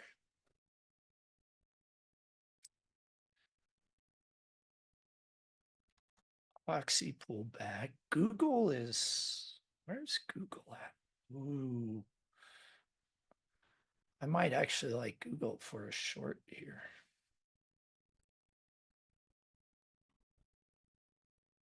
Let's see. 60-minute. So on the 60-minute chart, Google right here is where after the big gap down. This was the high. Yep. On Google, if I pull up this 60-minute for everybody, it gapped down here, and here's where it basically said, this is all I got. So let's see if it rejects this level or if it continues. This is an important area, because if Google can get through this and find support at this level, it could fill that gap. Oh.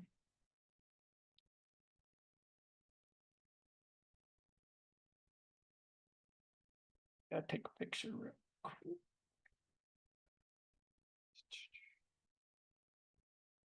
Here, all right, NVIDIA, still here just above the VWAP. Might go for the Tesla high of the day. This looks good.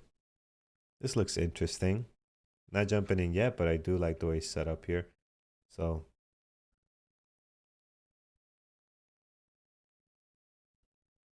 SPY did make a new high here, so that can help some stocks if you're long.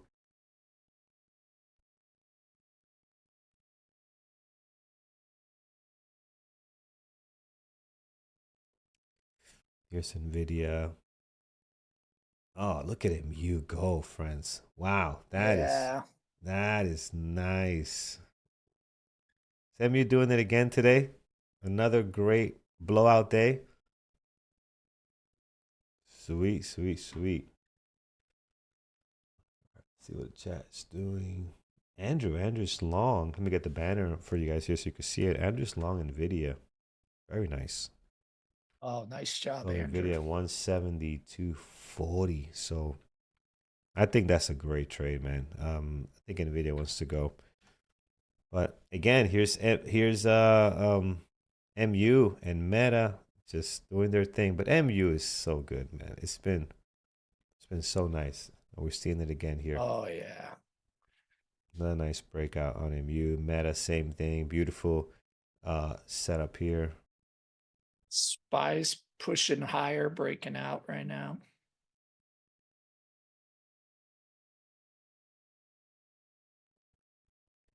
There goes NVIDIA. So Andrew is going to possibly take some. Yeah, he did. Of course, partials here for Andrew. Guys, if you want to see Andrew trade, you can always do that. Head over to bearwithtraders.com. You see Andrew and Brian. Here are the boys doing their thing. Andrew long, NVIDIA, partial here. And yeah, there it is. Play for him and Brian there as well. So if you want to see that, bearwithtraders.com, and you can check it out. And no trades for me coming up to 10 o'clock. I'm looking at Google short if the market turns around, but it's making new highs. So look at that. Awesome stuff, friends.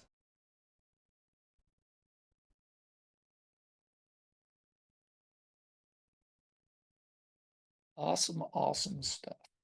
Yeah, man. Look at Google go here again. Everything's just moving higher and higher. SPY's really putting some strong candles back to back here. So this is why everything is moving northeast right now. So Oxy's moving the other way. So Oxy here is heading down.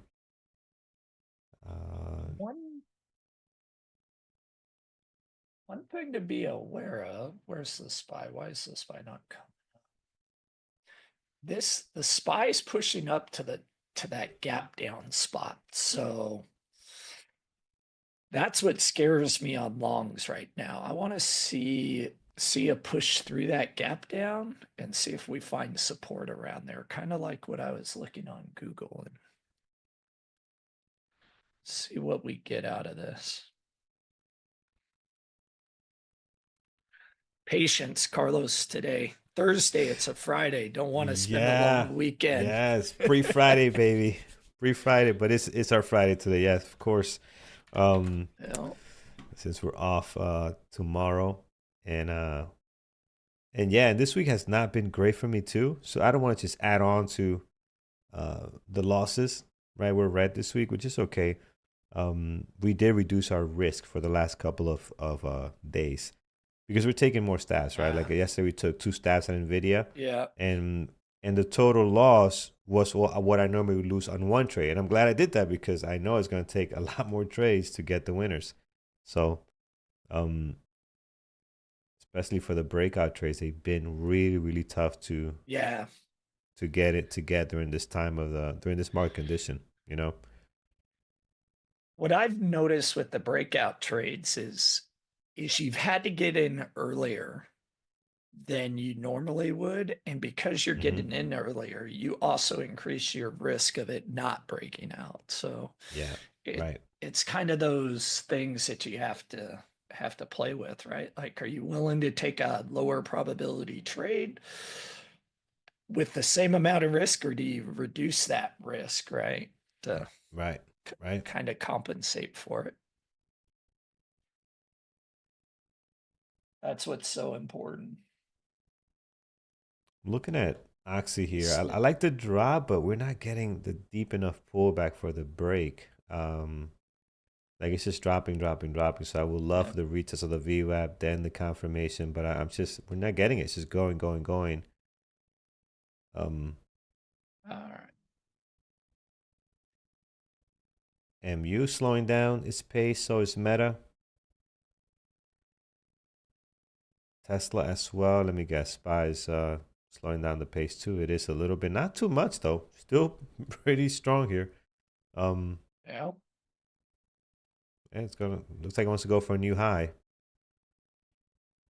And there it There is. we go. Another new high on Google.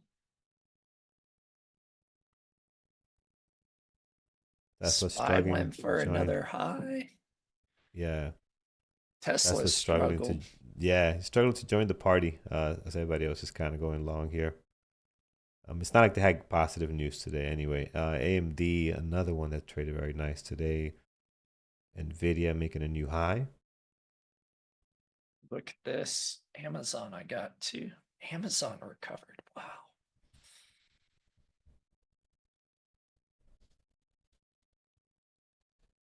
Beautiful. It's the 60 on Amazon. I like this Amazon trade too. PLTR, who's looking at PLTR? Fire baked clay. Yes. PLTR is it's nice.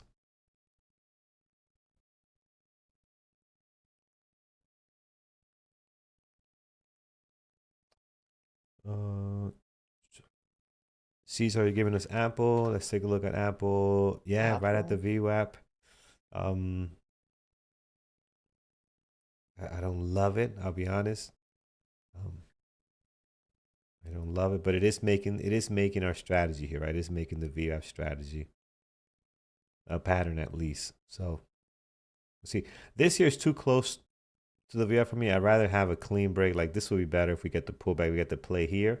I think this is much better than just kind of slumping over the actual moving average. You can take it long here. There's no people that trade it here. I personally don't like it like that, but there's an opportunity to take it long there as well. Meta pulling back a little bit here. MU continuing. Man, MU is. I'm just gonna watch MU every day. Yeah. I'm just gonna watch MU every day. Just watch. Not gonna worry about that's just trading MU. Like that's it. Oh man, look at this beautiful play here, going for 356. That is just awesome, friends. Awesome. NVIDIA today also doing some stuff as well. That is really, really nice. Really nice. MU better than Tesla now? I don't know if it's better, but it has been trading much cleaner though. I mean, you gotta admit, MU the last couple of weeks actually, and you can see it too, like on their daily. If you go to their daily, I'll show you here. You know, it's been trading much better, right? And you can see almost a difference here, right? They hit, I think this was their all-time highs. Look at the daily from here on out. Look how small these daily candles are. You got a couple of good green ones out here, but for the most part, pretty small. And look what happens March 19, right? My sister-in-law's birthday, by the way. And look at this, just the candles are much, much bigger. Bigger moves, slight increase in volume, not by much, but that is causing some really clean trading. And we're seeing that. We're seeing that almost every day here. So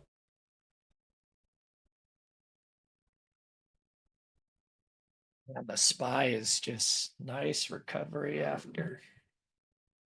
it is rocking, friends. Good stuff here. Tesla's selling off though still. And NVIDIA finally made a new high of day.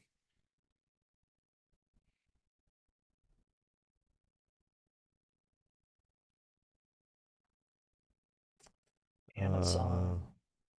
Yeah, Tesla's not doing good. Look at the drop here, No. guys. Let's look at the drop here.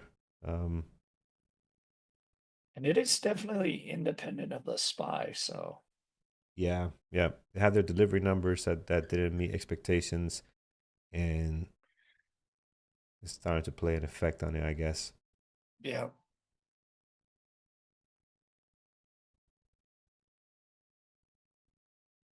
Oh, we're 30 minutes into the market here. I know. 30 minutes in, nothing for Still me yet, sitting friends. back. We'll find something.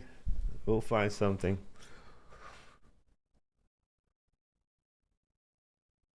Let's see what did Apple end up doing? Did it end up going?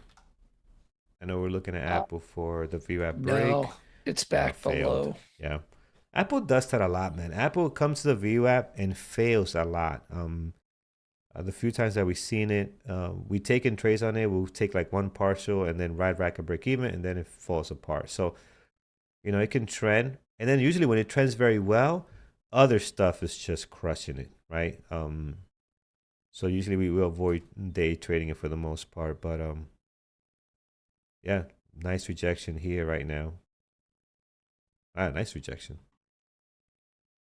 All right, Peter, back short. Beautiful.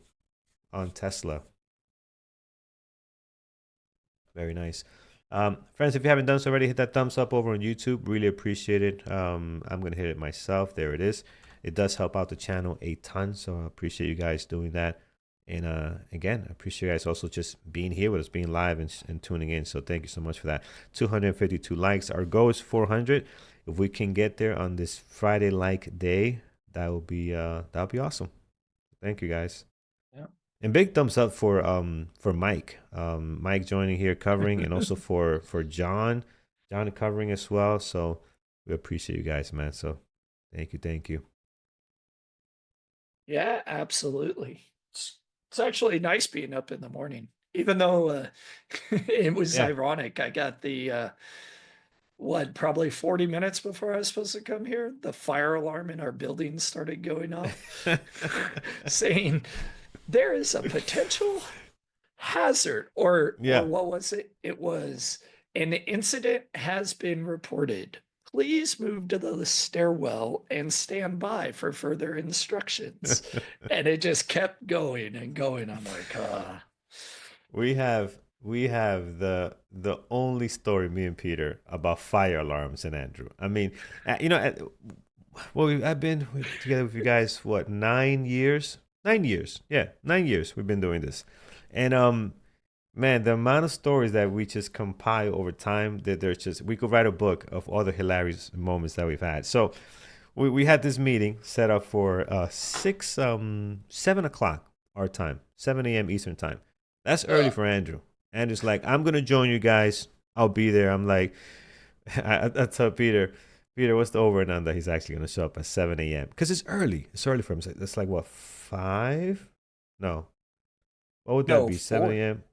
It'll be 4. 4 I mean, a.m. that's an ungodly hour for somebody that doesn't wake up that early on a regular basis.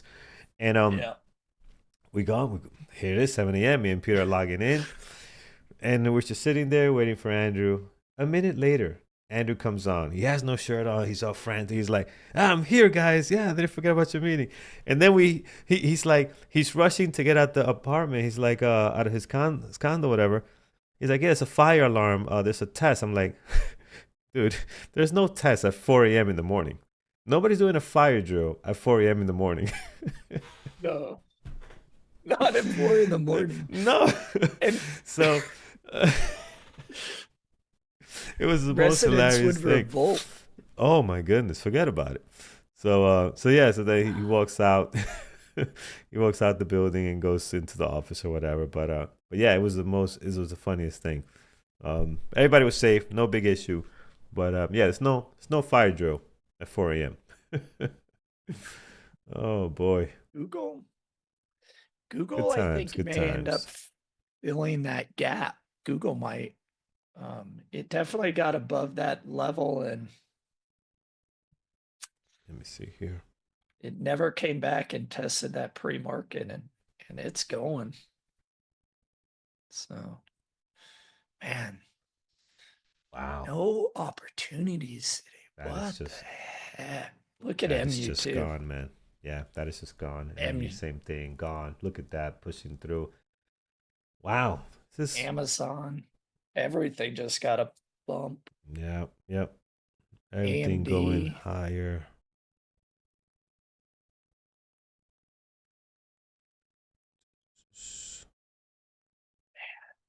I don't want to go chasing. That's the problem. No, I'm getting pretty good of not chasing things. That's for sure. I might get into some questionable trades, but chasing has never once rewarded me. So I just don't do it. It's always fails. Like it's just doesn't even tickle me to try to entertain that idea.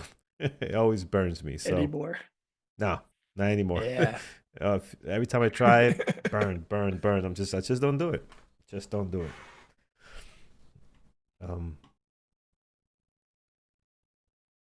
Yeah.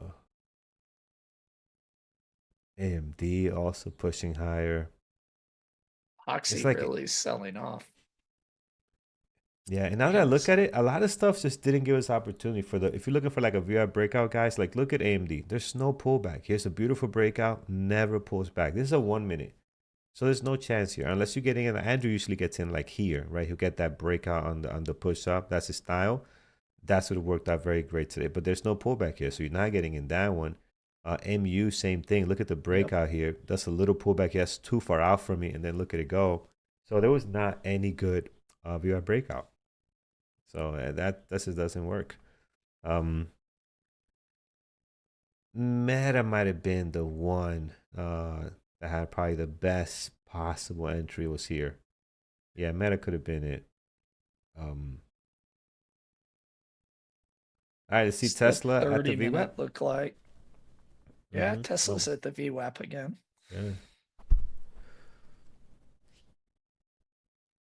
We got Maxi, that's a great question. Why are we not playing MU? Because it looks so good. Because it's all about your strategy, right? We have our trade book that we trade, and if we don't get that signal that hey, here's your entry, here's your stop loss, here's your plan, we're just not jumping on a trade, right?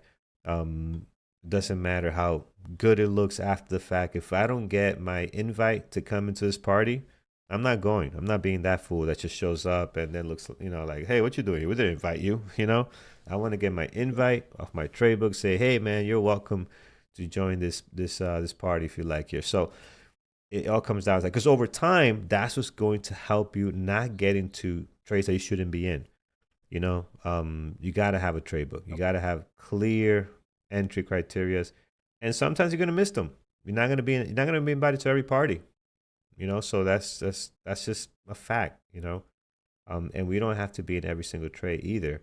But the ones that we're in, we want to be in the ones that actually we have a trade book that we can follow, that we can do consistently over and over and over again. If you just start getting into random trades just because they look good, then you can build consistency, right? And that's the number one thing in trading is you got to be consistent. Forget about making money. Anybody can make money a couple of trades. Can you do it consistently?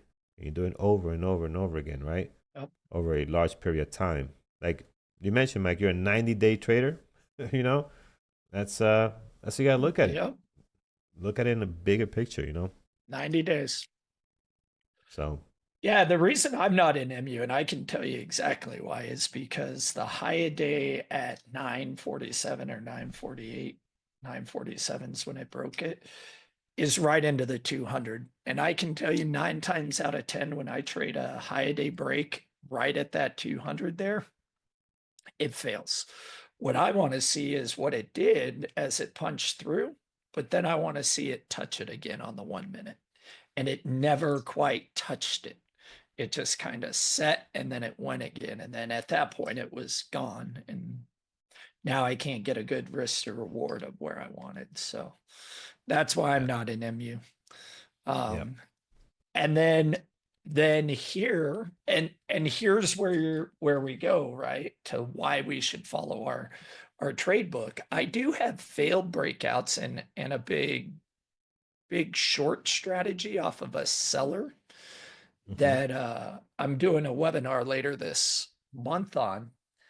Google's a good example here, right? Got this big seller here, pre-market's there where it gapped down in the morning. And I looked to short off this for the rejection of that big seller. Did it almost set up? Yes, it almost set up here on the 1 minute. It failed to make a new high. This candle I'm looking to get in to take it down short. What's it do? Makes a high a day. Not my setup. Okay, let me wait for it. Right. And then Amazon, same thing. Here we are at this big seller again. Doesn't quite do it. Takes off. So if you just jump into trades and you're like, well, this is almost my trade book, I'll take it. You've gone from being a consistent trader or a disciplined trader to just gambling. Because now you're just trying to take a trade to take a trade. Like I could easily have fallen into that trap today, right? I'm on YouTube. I hardly ever trade here. Want to trade something for you all. Oh, well, this is almost my trade. Let me take it. And now I'm down. And then I'm down. And then I'm down. And then all weekend I'm going, well, that was dumb. Why did I take those gamble trades? That's stupid. You know? Instead, I'll sit here and I'll wait for an opportunity that might come in later. So, Yep. 100%. And another point on this, people, I said I want to trade, right? Let me rephrase that. I am trading. I'm just not getting any setups. So I've been trading for 2 hours now. Just nothing is set up. So don't ever equate that taking a trade as trading. That's not trading. Trading is everything from what you do to prepare, to monitoring the market, to taking a trade, to managing the trade, to analyzing your trade after you're done, journaling your improvements, right? What did you do good? What did you do bad? And then evaluating yourself based off your designated performance. Yeah. That's trading. The other is gambling. And I can do that at a casino, which I'm going to tonight. And you're gonna have more fun while doing it too. You're gonna have a lot more fun while doing it there. So you want that type of entertainment. Yeah. I'm gonna go learn some probabilities and go play craps this evening. There you go. You want a game that will teach you about probabilities? Craps is the game for you. Yep. So every roll is independent, just like a trade. That's it. Right? Every roll is independent. Just because one roll came out doesn't mean that it's going to happen again. And where you place your bets, there's a probability of it happening before a 7 comes out, and you either win or you lose, right? Yep.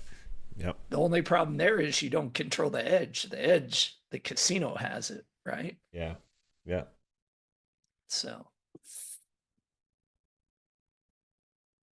a lot of fun. Trying along here, guys, on Tesla. We did get a nice VWAP breakout. A little bit higher than what I would like. Let me show you guys here. A little bit higher than I would like from the VWAP. But again, kept my risk the same. Risk the same amount here, so we're not increasing our risk, just taking less shares. And let's see, our entry 368.09. And right now it's looking decent. We'd love to get above this 369.37. let's see. Let's see if we have the juice to do it. All right, first trade of the day.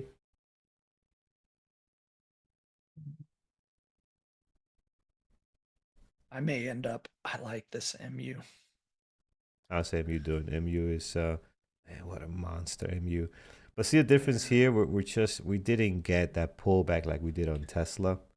So Tesla, we got a nice pullback here, a nice continuation. So we actually got the setup here outside of the VI breakout. So that's nice. And a lot of stocks just didn't give us that. They just took off.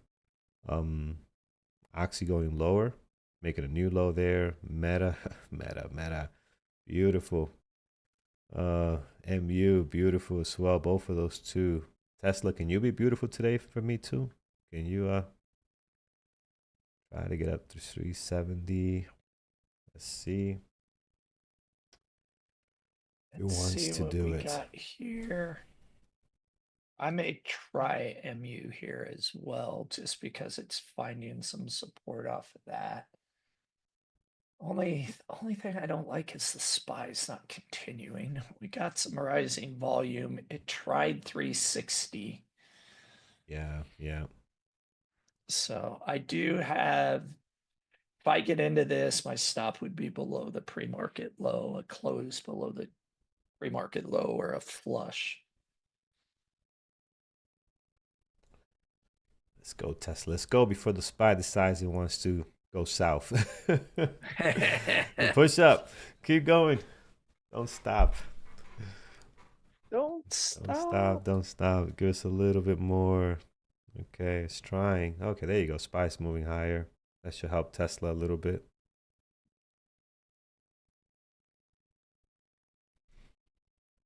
We're going to see if we can break this 360 with MU. Got to 360. Now I want to see. Are you in on MU? You're long? Yep. Nice. It needs to go though. If it doesn't go, then I'm out. So my new stop now is a new 1 minute low. I use kind of a trailing stop just for everybody on Nice. YouTube. That's how I get my losses smaller. All right. And then my first target on this will be, basically I'm going to try to get it up to the previous day close up there, unless it gives me a new 1 minute low. Yeah. Oh, and then I'll get all go. out at a 1 new minute low. So let's see if Tesla could save the day. Actually, save the day from what? We haven't lost anything. What are we saving the day from?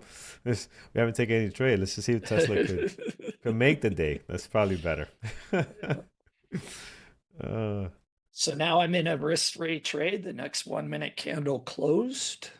And it's above my entry point. So this is what I like. Nice. That's working out lovely. Now we see it go. The one thing I don't like though is if you look at Atlas right now on MU, there's a lot of orders to the downside. A little bearish. Yeah, just a tad. We'll see what we can do here at 362. Struggling at 362.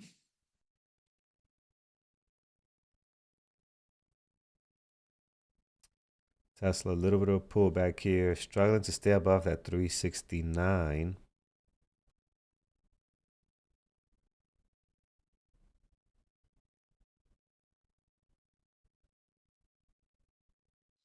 Let's see. Got another candle that's going. That's good. I like that.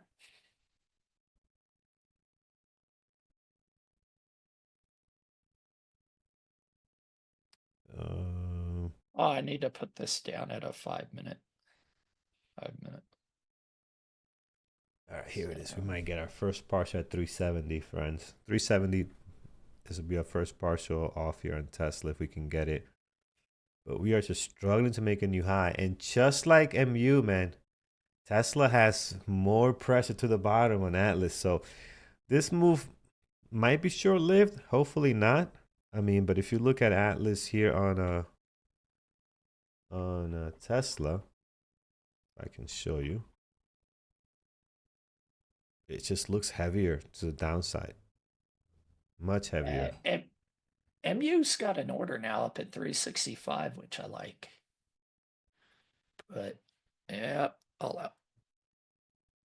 Am I on it?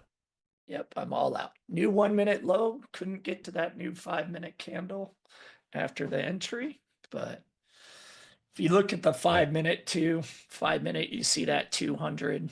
But this decent trade. Got what? A couple bucks out of this move? $3 out of this move? Heck yeah. Yeah, and beat that. Given the way the beat market's moving here, I'm also thinking about, don't know if I should bail or just take some off, but there's too much selling pressure, I think, man, on this thing. So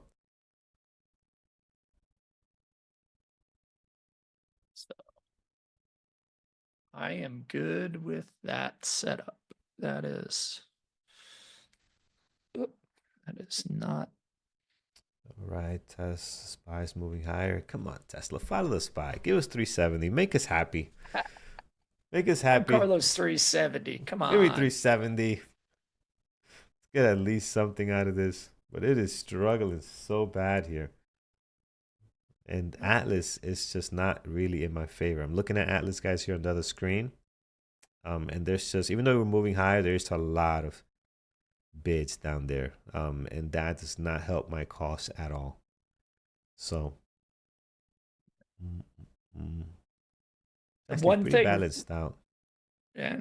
Remember how we're just got done talking? You want to wait for your setup, right? This is the setup, right? That I like to trade if it busts through that big seller, found support, touched it, and moved up. That's what I was looking for on Google as well as Amazon when it didn't fail at a high a day level. And we got it here with MU, and that's how you get your winners and you keep your losers smaller. So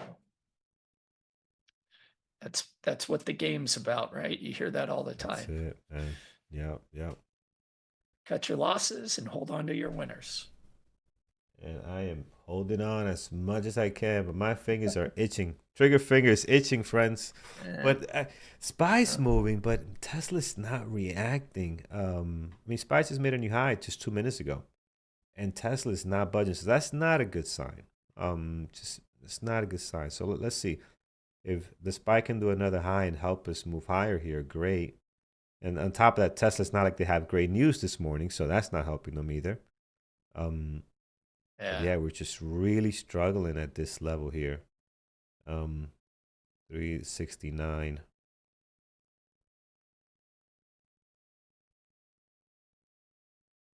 Yeah, I might take everything off just to make it worth at least something here.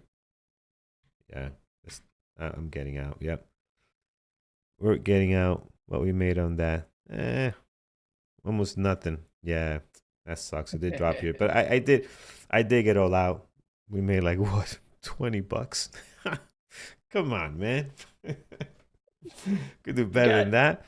What do I buy with that? Beyond the Meat burger? No, you can buy a coffee and a croissant in Vegas. Chipotle burrito. Let me know, guys. Tell me in chat what should I buy with my 22. What is it? $22? What is it here? Hold on a second. See. Remember that receipt I gave for 2 coffees and 2 croissants? $40, Pete or Carlos? Yeah. 32.50. 30. We made 32.50. It's a little more. I could get the extra cream. Extra cream. And here, and I want to point out, this is why I get out at a new 1 minute low on this. Yeah. See how it pulls back, goes against. I'd be in a loss. Yeah. So I mean, this is why you stick to your plan. Who cares if it's a small winner? Like yesterday, it was a huge winner. Today, it's a small winner. Yeah. That's what happens. You just deal with it, and you move on, and you don't sweat the small stuff of, man, I got to make $50 today.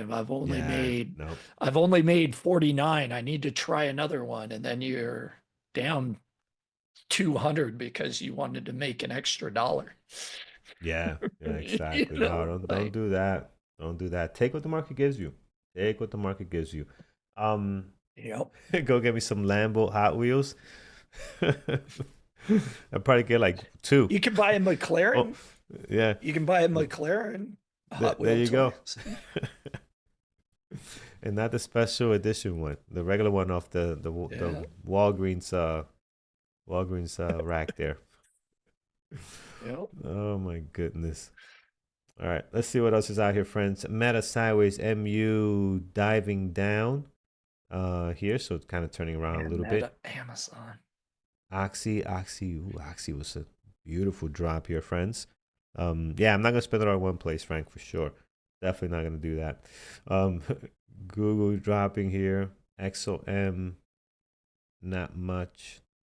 SLV higher. Just going through my list, guys. AMD right to the previous day close. Couldn't get green and getting a little bit of a rejection here as well. Yeah, look at that. NVIDIA also heading the other way. So Andrew had a great trade on NVIDIA, guys. 172 was his entry. Took it all the way up here. Added along the way a couple of times. So that was awesome. So he had, again, a really great day on NVIDIA. Really pretty nice. 8 time. Tesla, you know what? And we knew this move was going to be short-lived. Like, I felt it when we were here. Atlas was just not. It told us this move is not going to last long. Same thing with your trade, Mike. Your trade was showing that MU had a lot of selling pressure, a lot of bids down there, right? Pulling it down, and we're seeing it play out now. Yep. Obviously, the SPY helps a little bit with that, right? Didn't push higher, it's a little bit lower here, so clearly that helps. And but yeah, market has definitely been a really nice upgrade to our trading, because I didn't use this tool before, or Bookmap. Bookmap is the other one that people know about. Didn't use any of that before, but it's nice. Very, very nice. I think when I'm on YouTube, I definitely have to change kind of where I put the chat, because the chat's like back here. Oh, so Like, you're I have to turning, look to here, look. but Yeah, my it's not gonna screens work. are here, so Yeah, I got that's this why. guy's So front and I center. apologize. Yeah, I was like, yeah, man, yeah. this is my first time on this setup, right? Because if for everybody on YouTube, I've been traveling, so I've been on a laptop computer for what, the last 4 months, 4 months, Yeah, yeah. and got this computer set up last week. But I have because it's a new apartment, I actually reduced my screens. So now I'm trying to set up, okay, how am I going to do all this different stuff? So what I used before I moved out doesn't work right now. Yeah, yeah. No, So, makes sense. Makes sense. but I love this new place we're in. This place is awesome.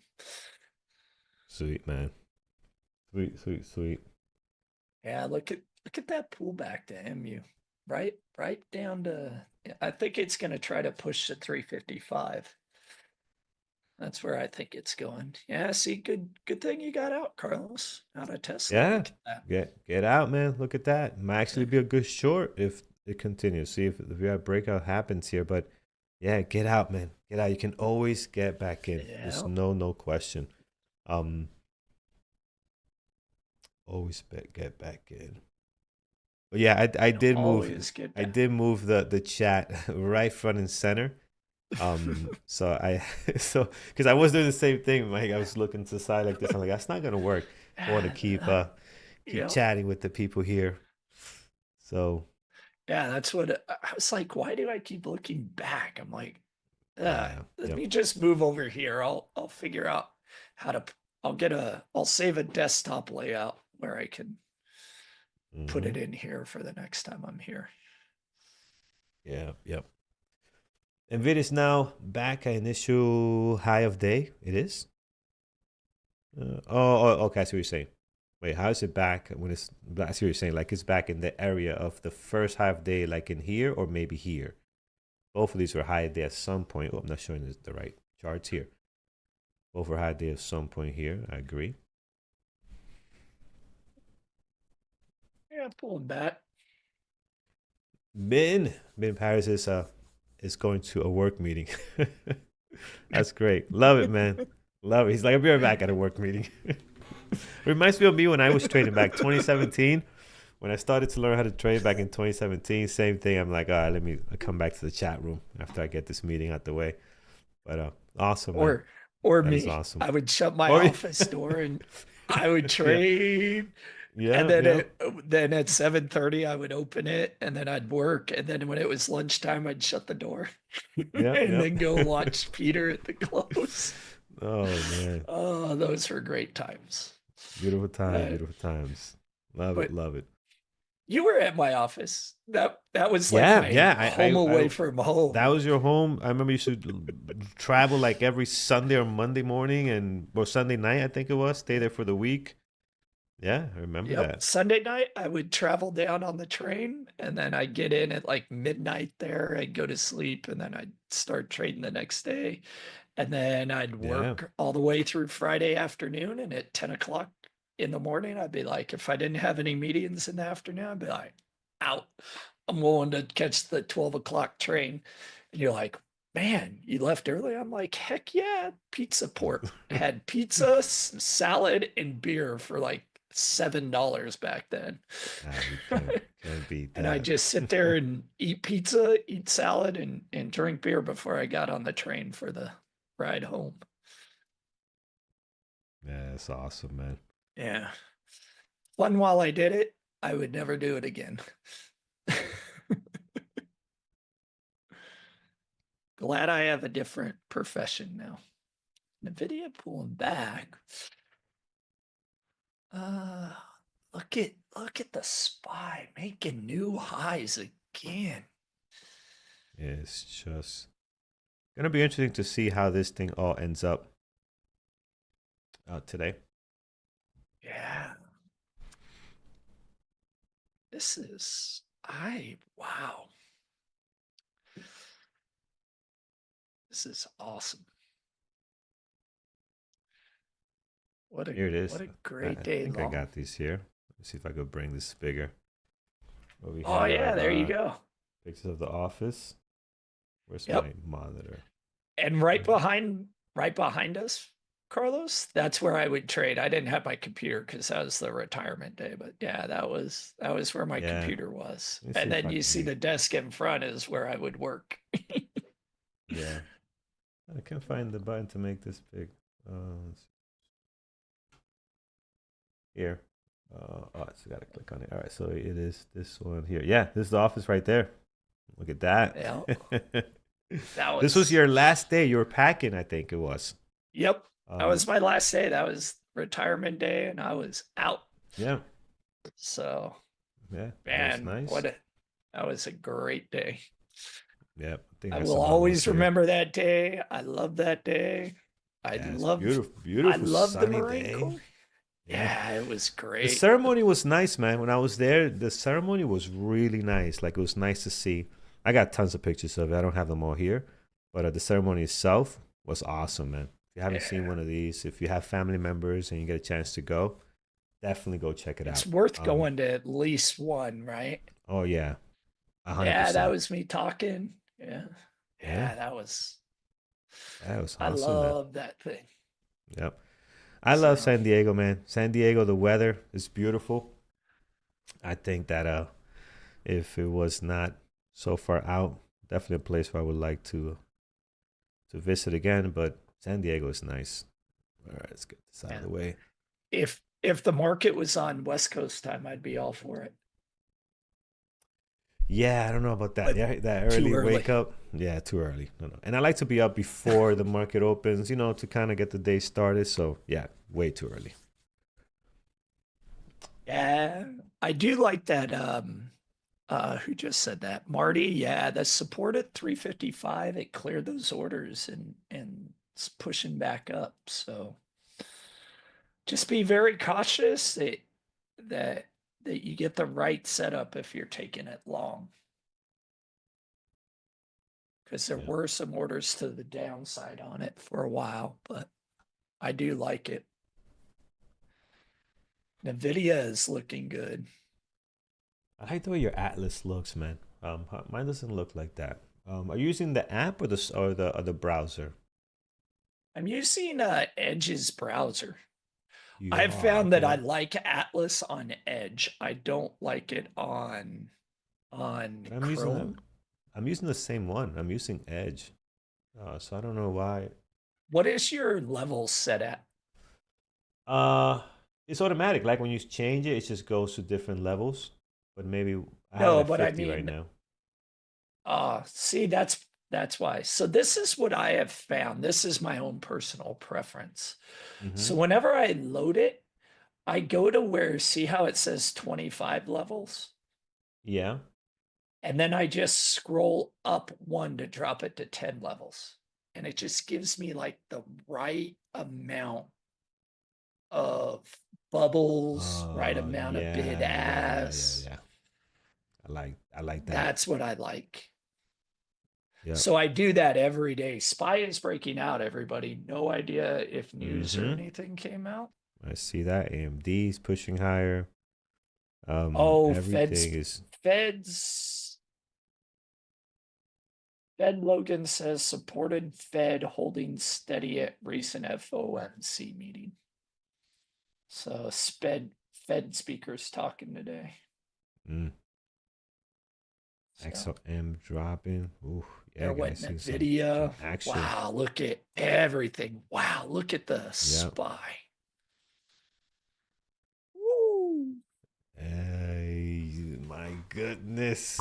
Wow, friends, if you're long, where was this like 2 minutes ago? Oh, I needed this 2 minutes ago. I know. Look at this MU, right? Oh, Where where was this this news? when I needed this? Timing. Oh, Gotta I tell needed you. that like 5 minutes ago. Yeah. Yep. There it is, friends. If you are still long in anything, you are getting a nice reward right now. Congrats. Take advantage. Funded account will be coming up. Funded account coming up in a couple of minutes, closer to 11. We don't have Eamon today. Eamon, I believe, is not available, so he probably will be off today. So we'll probably cut our stream early. We might go a little bit longer. We'll see, but probably cut it early, friends. But right at 11, we will do our funded account giveaway. Wow, look at that. And of course, Oxy If you were and long, XOM dropping. man, The if you were in futures long on the ES, man, that was a pop. Yeah, you're getting 40-point move, 40, 60, 60-point Yep. move in a man, that was Yep. so nice. Yeah, you're gonna get some pullback. Yeah, but let's see if it actually holds, right? You should get a pullback after such a big move, but let's see if it actually holds here. The previous day close on the SPY and heads higher. But man, what a day. Yeah. Started with some so negative news, and now we're just skyrocketing. Awesome to see. Yeah, we're doing. It seems like everything is filling that gap, right? Yeah. Yep. The gap down. Look, NVIDIA filled the gap. Look at that. Apple. Mm-hmm. Amazon, I'm sure filled. Oh, yeah. Look at Amazon. Gap fill. Man. Couldn't have given me an entry, right? MU's going to fill the gap here. Yeah, MU's going to fill the gap.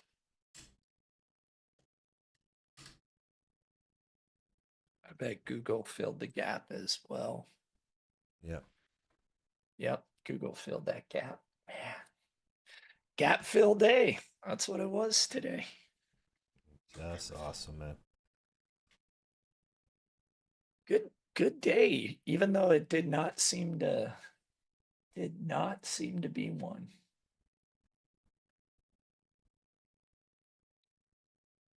Did not think it was going to be this nice coming out, but that's all right. Yep. I'm just replacing my battery here, folks. I'll be with you in just Oh, did a your second. camera go out? Yeah, I do have like like a dummy batteries, I guess what they call it. But once in a while, I like to charge the actual battery and just use it until it dies out, just so the battery doesn't go bad. Because it's been a while since I've used the actual battery of the camera. So, let me charge. For the last 2 days, I've just been charging it and just using it until it dies out. So, not bad. I had it on at 8:30 and it just died. So, that's pretty good. Can't beat that. Yeah, that ain't bad at all. Yeah. We look Actually, 8 o'clock, 8 a.m. So, yeah, pretty good.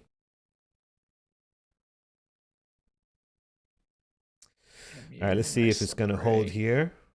Let's see if it's going to hold. Yeah.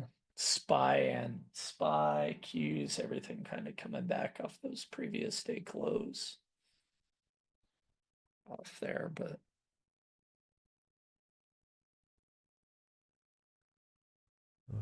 Okay.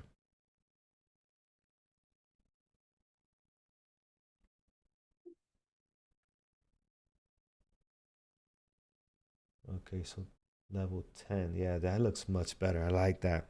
Thanks, Mike. This looks much better. Yep. Much better. Oh yeah, absolutely. Yeah, it was looking a little messier earlier, so this is much nicer with the bubbles. So level 10, here it is. Here's NVIDIA. I know Street was asking me how NVIDIA looks. Here's NVIDIA. Although the last couple of minutes, that whatever technicals you had are probably blown out the water anyway, because of the news, right? Sometimes you have your technicals, news comes in, it just messes up everything. Like, it doesn't matter what this looks like when heavy news and volume comes in like that. Right now, it looks, as things are settling out, it looks a little more on the bullish side. So let's see if that's gonna hold. Yeah. See how when you go to that 10 from the 25, it's like, it's night and day. It's night and day. Yeah. 10 is the way to go. 10 is the way to go. I like the way this looks here. Much better. So, all right, awesome. Yep. Gives you levels further out. Gives you just I like it at that level. Yeah, it's good. Nice and clean. So basically, these are what this means. These are orders, and I'm not an expert on Market Atlas. I use it as a level 2 indicator, and that's what it is. It's a level 2 visualized indicator, more visual indicator. So what we're saying here is the red. These are bids sitting down here, okay, and these are the ask up here are sitting above the price. And the idea is we have a great video explaining all of this, the supply and demand, and what the price action tends to do. Usually when you have so many asks sitting at the top here, the price wants to go towards them, right? It kind of wants to move towards the ask, right? And when you have an imbalance towards the bottom where you don't have a lot of demand as far as bids, the price tends to not want to go there in the short term, right? Obviously, the price can always do anything. And also it's just one indicator like everything else. This alongside your trading pattern, your trade book, is extremely useful, very useful. So, you saw it today. We saw it just today with you, Mike. You were looking at was it MU? Which one did you take? MU, right? So you traded MU. Yeah, I took MU. Two of my favorite traders, Mike and Carlos. Hey, what's going on, boss? How you doing? I am doing good. Live from Egypt. My brothers are here. Steve, Ahmad, Awesome. Peter. Yes. And Awesome, Nan is here. Yeah, sorry. I just keep my mind's firing up. I had a really good day in NVDA. Thanks for the news that came and really helped us to pop up the market. This volatility is crazy. So as you see, I'm sharing my screen. You guys would see quickly. So I'm long NVDA, a very fair big size, and I'm gonna go to 177. And I know, Mike, you were sharing Market Atlas, and Market Atlas again really helped us to find a good direction. So as you see here, at the open, it was very strong. I went long, I got stopped out, came back up, I went long, and added. Let me actually bring my pen so I can actually talk a little bit more clean. You guys, that's my pen. Here. So the first trade here, I got stopped out. And then as soon as it came back up, you see on my 2-minute chart. So I added 3 times on it, especially in 920 trade. And obviously the news that came in because of that Iran is working on opening up the Strait of Hormuz, that turned out to be a really amazing, nice trade. So very profitable. So covered the early losses. And I did have a loss on Tesla and SKYQ. I was really short bias at the open. I really wanted to short the market, so we went long SKYQ, but really SKYQ really dropped, so we got to stop out on it. So SQQ, so as you see here, we went long SQQ with Brian. Well, we both got stopped out, and I'm glad I got out of it. Look at this huge drop. So SQQ is short of market on leverage. So if you really want to go short, you buy S. If you want to go long, you buy TQQQ. That was the loss that we had. But obviously, you get a small loss, and then you have these huge wins on NVDA. So yeah. Microsoft, as you know, guys, I got hits on Microsoft puts that I have, so I am assigned. So what I'm doing right now on Microsoft is now I'm selling covered calls. So at 380, I'm selling covered calls for the end of middle of next week. So if Microsoft is continue going higher, I'm going to make some money on that front. So MU, you traded MU, Mike, huh? It's great. Wow, MU is going to go green. Yeah, I traded MU.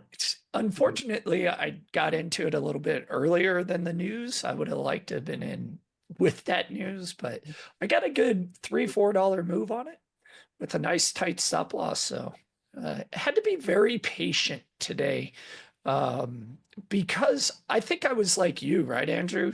A little bit short bias, very cautious about breakouts and them failing. So I really wanted to have a good quality setup, and MU provided that, even though I had to wait a little bit into the market open to finally get that trade. So yeah, are you using the standing desk, Mike? It looks really yes. So I got the standing desk. I love this thing. Like, yeah, the standing desk, very good on my back, helps my legs. I was just sitting way too much before being at the desk all the time. So I really like this. I'm glad you, Brian, Peter all started mentioning it, and John, so I figured I'd go for it.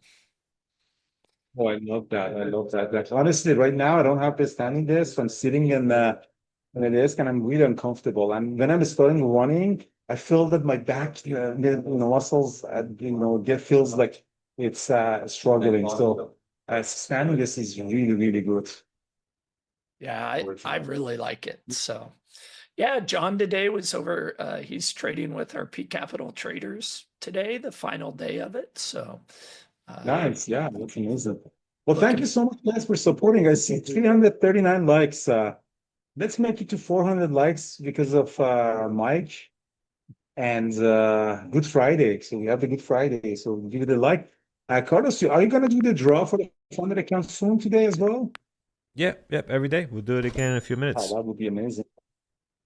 Yeah, and how's the top account? The top accounts are still really good, or I haven't checked the leaderboard, Mike. Yes, top accounts are doing well. So both we have a good quality amount in P Capital Trading too that are profitable this time around, as well as our trading terminal funded account is doing well. So awesome. That's great. And guys, Eamon's book is also published. So if you want to see Eamon's multiple time analysis, he's going to come and probably talk about it. So his book is published since yesterday. So I'm going to share the link here for you guys, if anyone is interested to check out his book. I'm going to put it here. He's going to probably come on talk about. And yeah, looking forward to getting back. I'll be back Tuesday. And Eamon also has a webinar today at 1 p.m. Eastern in Trading Terminal. So if you like his trading style, check it out. It's free and open to anybody. He's got some good information he wants to talk to you all about.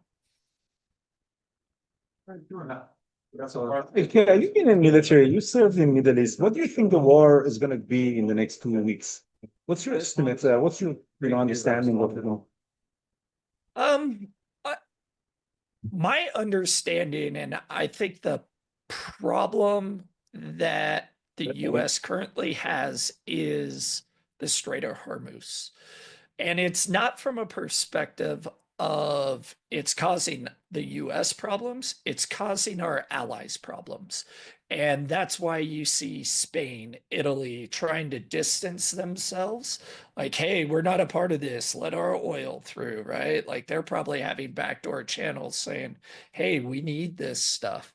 I think it's been a very miscalculated war on the US part after the initial attack. Their secondary objective should have been to secure the Strait of Hormuz. I mean, I was in the military, I've served in the Middle East, and it's always been a consideration. If you attack Iran, they're going to shut down oil production because that's their way to get our allies to go against us and not support, because you're basically cutting off the global supply of oil. And so I think they're trying to open that up. We'll see. I've been on a rant. I'm a Marine, so the United States Marine Corps and the Navy, we always have this friendly rival. The Navy, I think, needs to go from being our taxi or Uber, shipping us all over the place, to pick up some books from World War II and understand that you are the point of contention and the friction point, and you're going to have to get dirty, and you're going to have to get risky, and you're going to have to fight.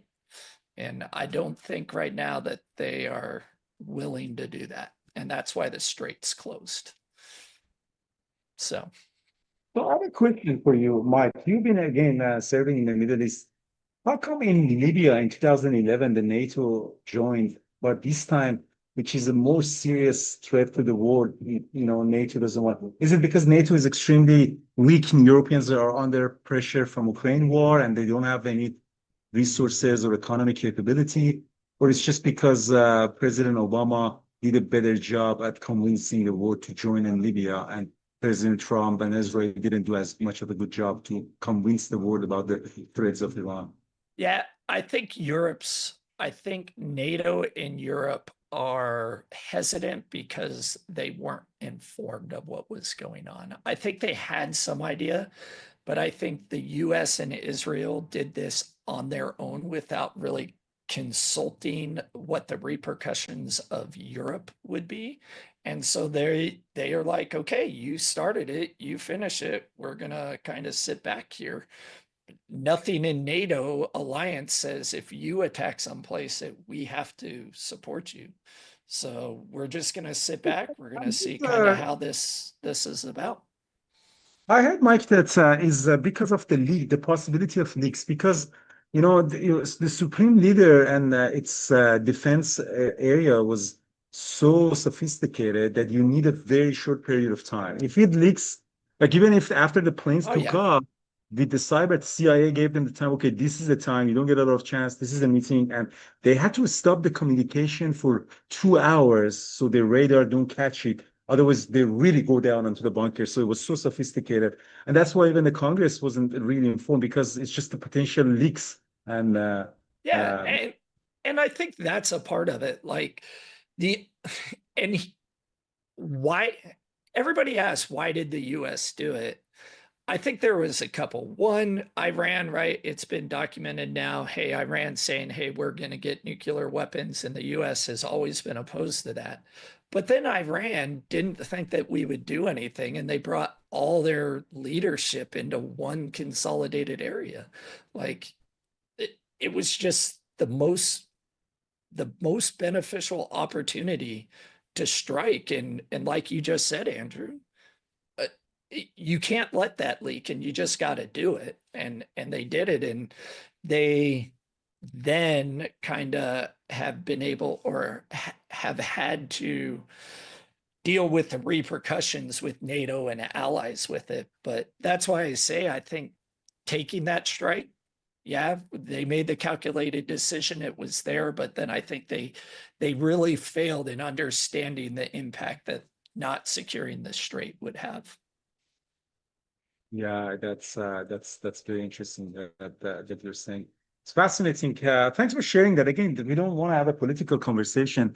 It's mostly we want to show what's happening. And Iran is my country. My mom is still there, and it's very I'm following the news religiously, just because it's my country. But the impact that it has on the financial market has been just amazing. Like to do this gap up and Yeah. down, like users just unbelievable, unbelievable. And I wish more people were trading, at least in simulator or in a funded account, because there's so many opportunities, so much opportunities. It's just crazy. And it's just, it reminds me of pandemic volatility. Yeah, it is. I mean, it's great for the markets, right? I mean, look at today, huge gap down, and now we've recovered that entire gap. It's provided some great opportunities for us as 2%, traders. 2% 2% in 10 minutes. Like, are you kidding me? Like this level of volatility is just and we're talking about what's the market cap of a SPY is like $50 trillion. Like, it's just, are you kidding me? Like 2% move that. And then Yeah. not only that move, you have leverage ETFs, you have call options, you have future contracts. Like with very little money, you can make so much money if you know how to trade. If you actually, know the fundamental of risk management, which is the most important part, and it doesn't matter if your Yep. account is $10 million or you only have $10,000. If you really learning, there is always a way or instruments to help you to benefit from it. And I think traders need to understand that, right? They need to understand it's about percentages. It's not about dollar figures, right? How much did you make on a percentage of the account that you made, right?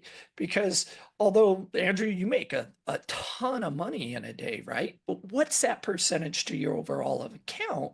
And then if you got a brand new trader that's got 5,000, 10,000, and you're trying to make triple that percentage, well, no wonder you're struggling and having more emotion than Andrew being able to take a loss when it's not even a quarter of a percent of his account, right?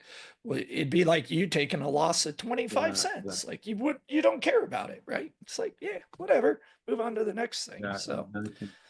that's that transition Amen, that you have to amen. Like make. I really do.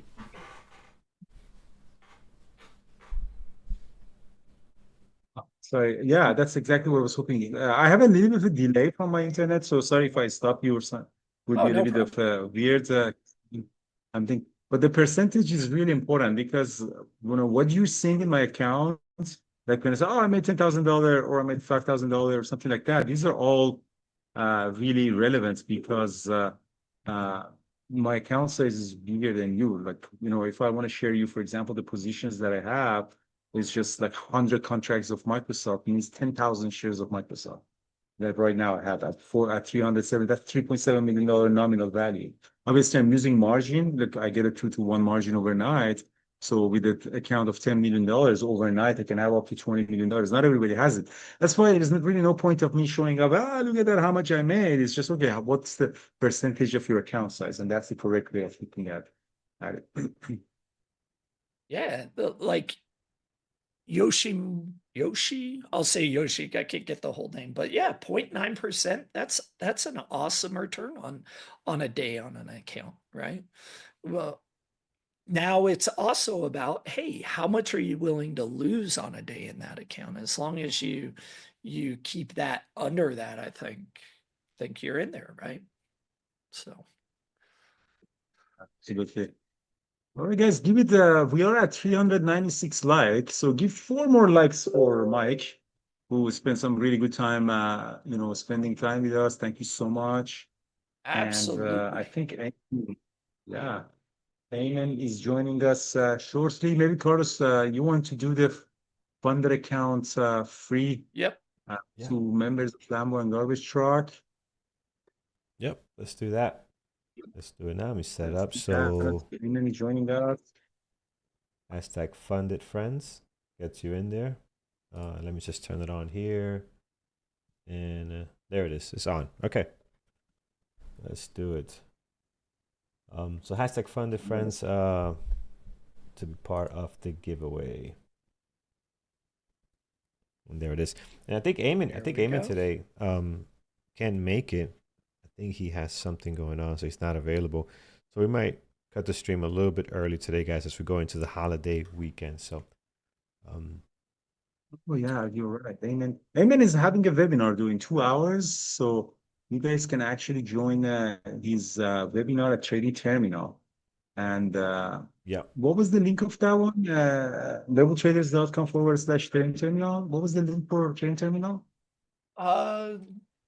It should be Trading Terminal /webinar. Let me pull Oh it yeah, up it is here. actually on, I think on the home pages, we have it as well. Yeah. So if you're right, absolutely. So if you go into, I'm gonna also share it as well. So if you go into Trading Terminal, there is a link for webinar as well.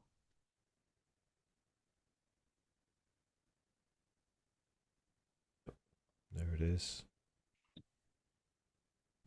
Awesome. All right, friends, let's see who is the winner for today. Here it is. We're all set. And today is going to T Weezy. Congratulations, my friend. You're the winner. Email us, carlos@bedwithtraders.com, and we'll get you all set up with your funded account. Congrats. April 1st. All right, guys. I'm gonna Peter, do you want to come and say hi to people that are missing you here? Sure. Let me make sure my stop's in. Nice. Yeah. Maybe everybody wants to come and say hi to YouTube. You can come and Muhammad come, Steve, if you want to. Just short. This is the camera here, so you have to come down like in here.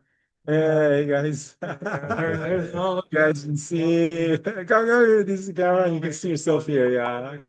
On my head, yeah. Hey, Peter. Okay. Thanks. I appreciate that, Hey, guys. everybody. Enjoying the yacht, I'm hoping. It was awesome. It was awesome. Yeah, It was snorkeling was fantastic. Awesome. Yeah, the water looked great out there for sure. Yeah, it was even overcast today, so you don't get all the colors without the bright sun. But even without that, it was still awesome. Oh, that's awesome.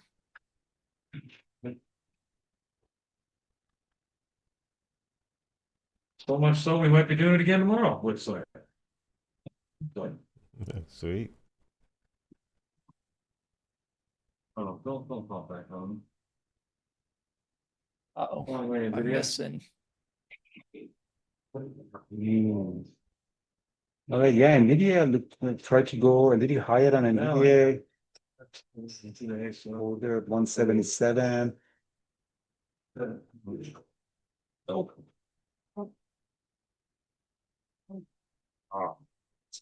So what did you trade, Peter? NVIDIA and Tesla. NVIDIA and Tesla. So are you long NVIDIA in those?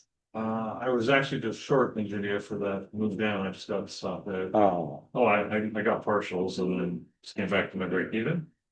Tesla, I was trying to go short off the open, so I got 2 losses, and then I got a good short, and of course it took off with the market.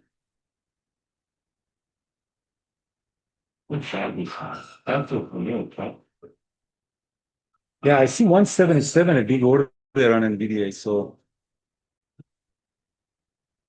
Oh.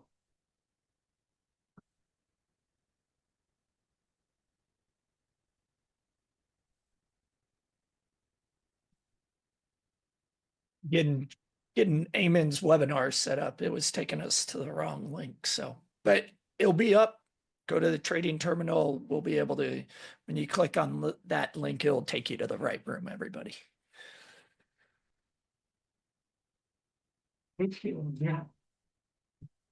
all right, guys, I'm gonna hand All it over right. to Mike and Carlos. Thank you so much. Take care, Andrew. you know, Enjoy Egypt. Thank you so much. All right, thanks, brother. God bless you. You too. All right, awesome. All right, friends. So yeah, Eamon will be off today, but what we could do actually is we can actually maybe tap into the chat room, give you guys a quick sneak peek of what's going on in the chat room. We can bring the voice in here. We could share the screen, and you could guys see what Paris is doing. I'm looking at Paris right now. You can see a beautiful tray here on NVIDIA. A couple of entries, couple of partials. So he's doing pretty nice there. So, I mean, Brian tearing it up. yeah, man, good stuff, good stuff. So yeah, maybe we'll do that today. Just so we keep the stream until 12, and you guys get a look at what the chat room looks like. If you want to join the chat room, guys, it's pretty easy to do. Head over to bearwithtraders.com. $39. What I made today, $32.50. You can go in there and join the chat for a week. Join the onboarding class as well on Monday. So we're back on Monday. Monday we're off tomorrow. Market is closed, so it will be off.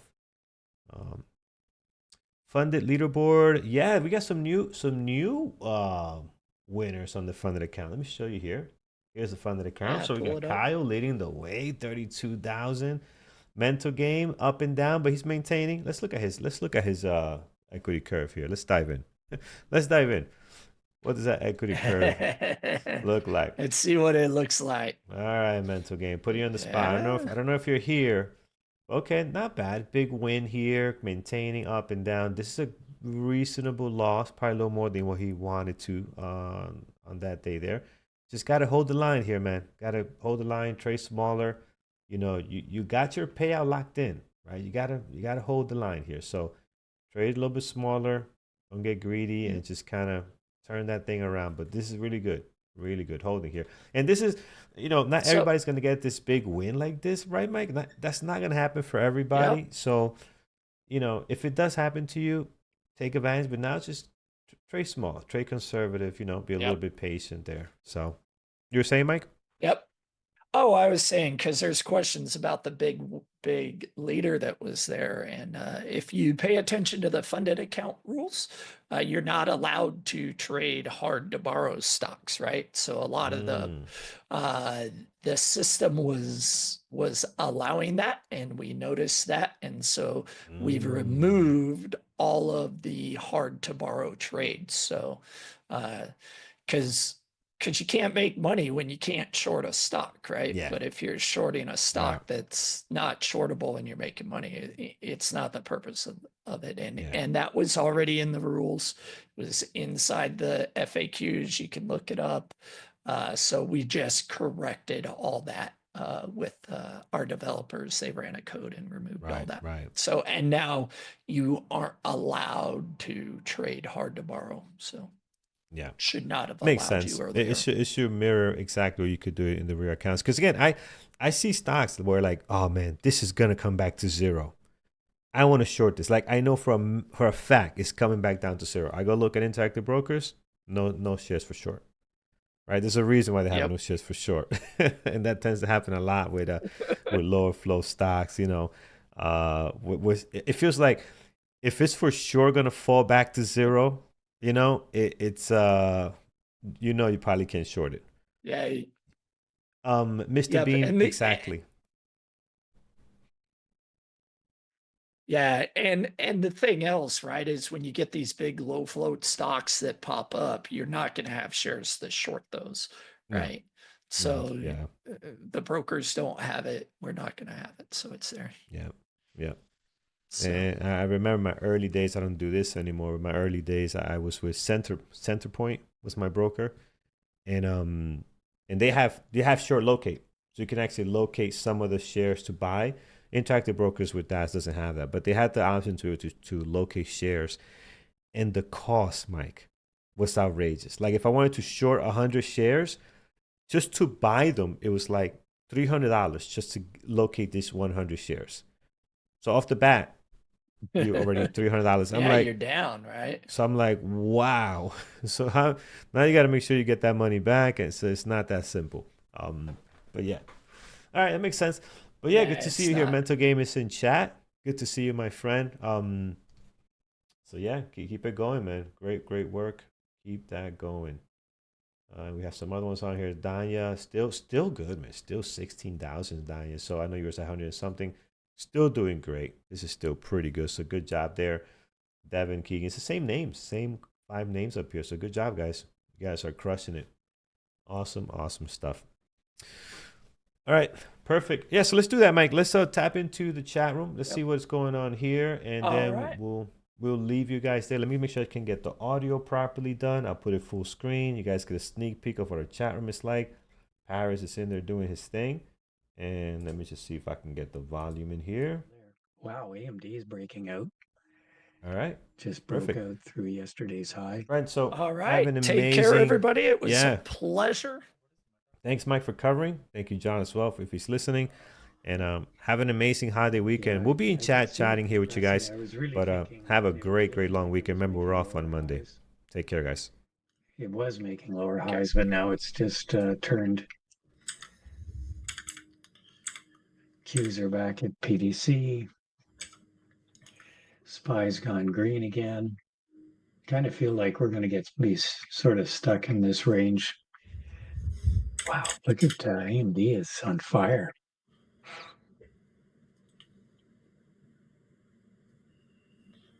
NVDA.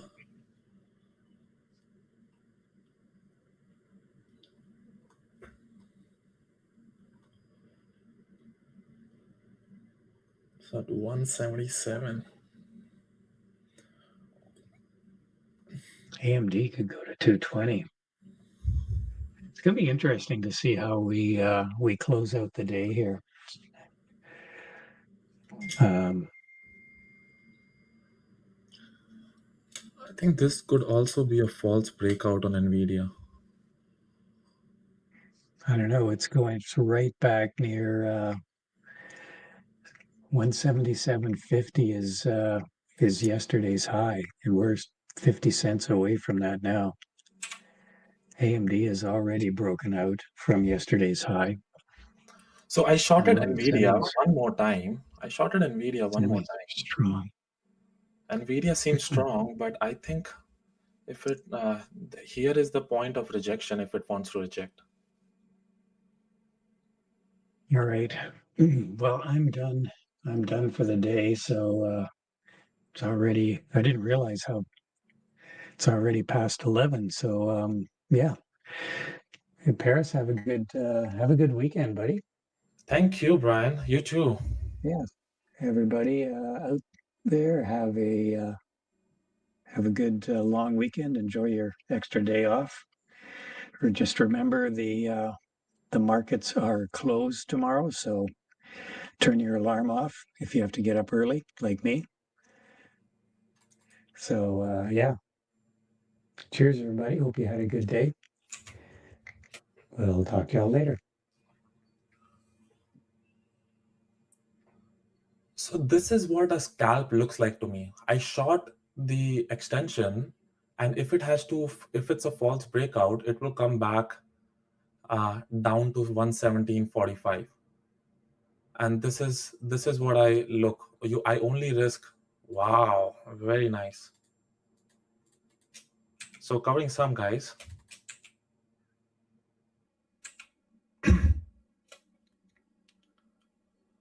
So it can easily, now the expectation is that if it's a false breakout, this was the extension, it has to come back to 176.45 for a 50 area. You're risking like a 10 cents to make like a 50, 60 cents. And if it turns out to be a false breakout, then you are actually in the money. If it comes back below 176.50 or 176.45, then you are like, it was a perfect false breakout. And now my average is like break even. Now I'm not gonna let the stock be this trade be unprofitable.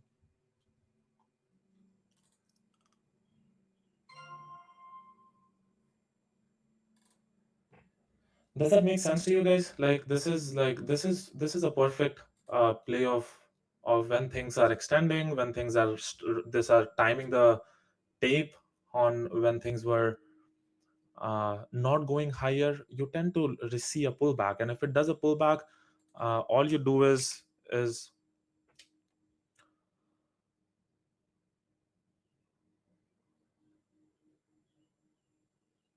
now if the big volume comes in, then I would get stopped out break even.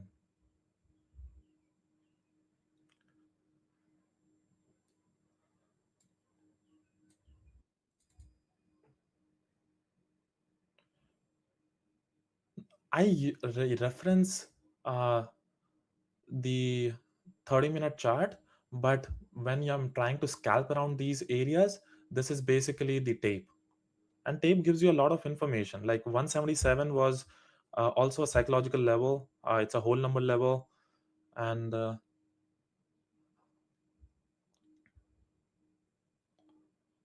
I started seeing when it started going from 177, 11 or 12, that's where I started seeing a selling pressure on the 177. And that's why I went in. My average entry is 177.04. So I'm only risking like 10 cents, and you're looking for a momentum in your favor. Now this is what a bounce would look like. Ideally they want to see, like, this is what a good price action looks like, where it breaks out of a certain level and then it breaks out, and now it is trying to, at the retest, it is trying to bounce from there. If it has to fail, like if it has to fail, it has to fail from here. Now I'm not gonna allow, yeah, if it has to fail, it has to fail from here. If it's a false breakout, you know what, let's do something. If it's a false breakout, this is, I'm gonna add more here. I'm gonna add more here. If it has to fail, it has to fail here. If it doesn't fail here, then I'm wrong on the trade. But if it has to fail, this is the exact area where it has to fail. See this? Exactly the same place it is failing. Right? Like, and you're always in the money. You're always in the money.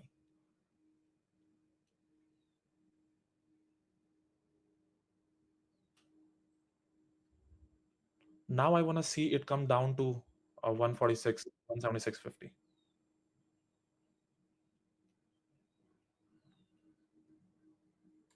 See, I know NVIDIA. I know how you trade. Now this is again, the buyers would step in trying to see if it's gonna buy at these area.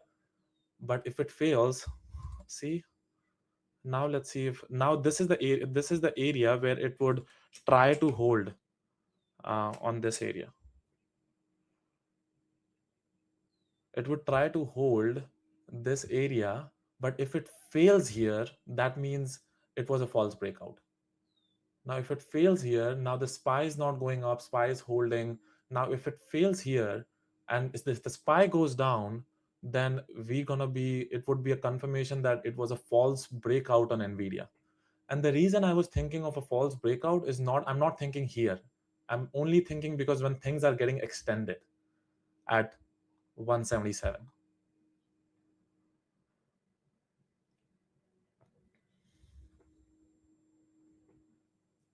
Now it is bouncing, exact perfect area it is bouncing from.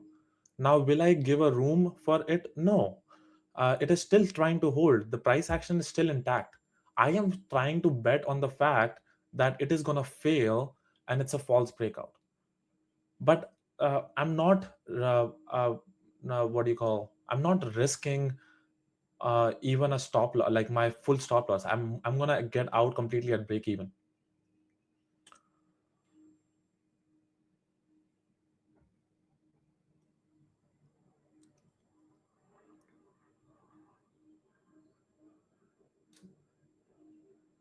So this is the area is still holding. If this holds, then very good chance that it is going to step up again. So it is still holding. It is still trending higher. But if for my trade to work, it has to fail the 176.50, 176.45 area. Let's see if it fails.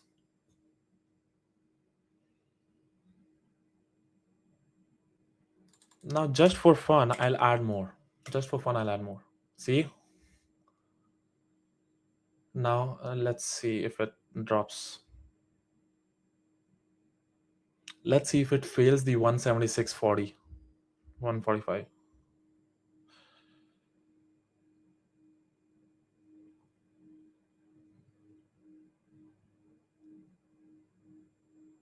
Now let's see. Love you, man. Love you. Now this is a false breakout. Now what will happen? Think about this, guys. Now what will happen is that once it comes down below this, now there are still buyers are trying to fight. But once it comes down below this, like it is still not closed below it. But once it, so people who were trying to buy at the breakout, they're all trapped. The people who are trying to buy and chase, they're all trapped. Now people will have to get out. So it once it closes below this, they will get for an extension to the downside. So the next stop is this area. Wow, you see this? This is psychology, guys. This is psychology. And I am just playing the psychology of the market.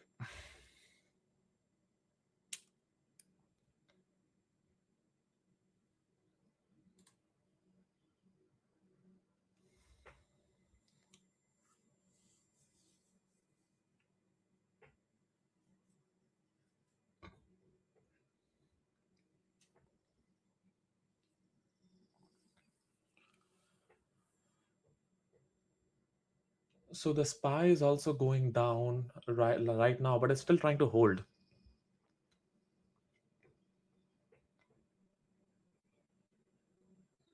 So the more and more the candles are forming, the more and more the information you're getting, right? Now, this is the first time it closed below the breakout area. Previously, this is the first time the candle has closed below the breakout area. Now, all the algorithms, they are the buyers who were trying to buy at these areas, now they are all hesitating. People who were trying to buy at these areas, they're all hesitating that, okay, should I get out or unless and until it claims, people who want to go long, unless and until it claims this area, do not even think about going long. This is going to sell off.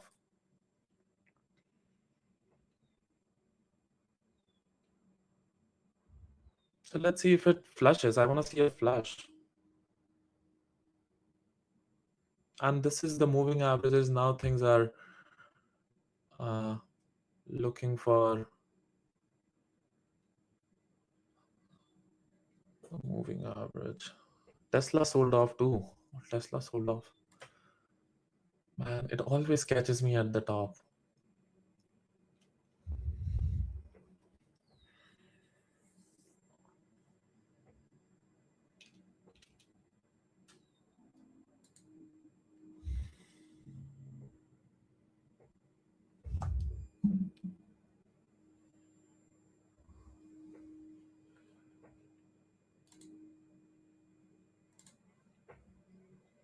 So now I'm covering some. It is finding some buyers here. So I'm covering some. It is finding some buyers here at 176.20. Let's see if the buyers are able to hold or will it see the buyers. See the buyers stepped up.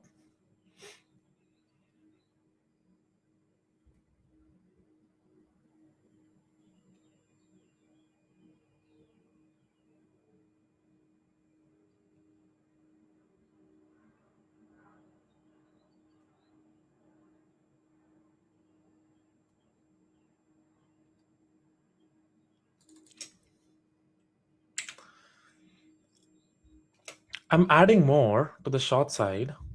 This is the area where it has to fail.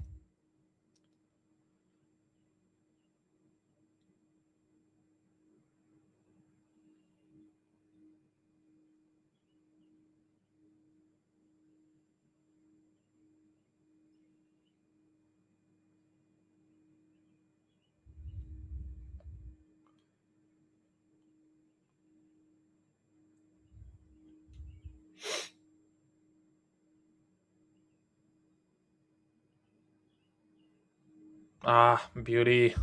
What did I tell you guys? This is gonna fail now.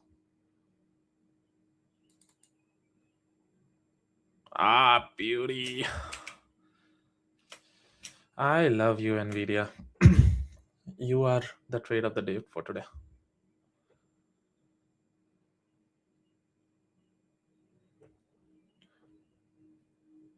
You see this, guys? It's not a coincidence that I'm always taking the So top. for those watching on YouTube, what Paris is doing right now, he's shorting, right? So you see the arrows there; those are his shorts. He's partialing, and then as it comes back up, he's timing it perfectly, going short again, adding, partialing again, and this is typical um of the way Paris trades. I mean, this is his style, man. He does it all the time. But yeah, there it is. That's his ins and outs. But the top is the short, and then he's partialing as he's moving higher.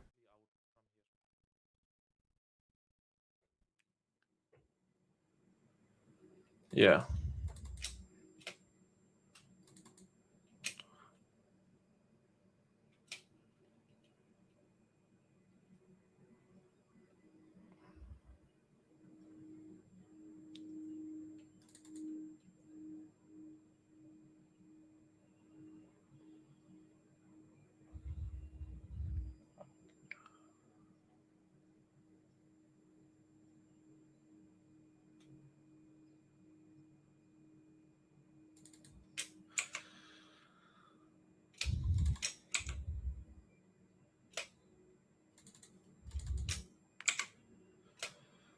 My average is this much, so should I let it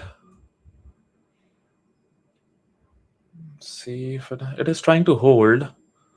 It is definitely trying to hold. So let me actually.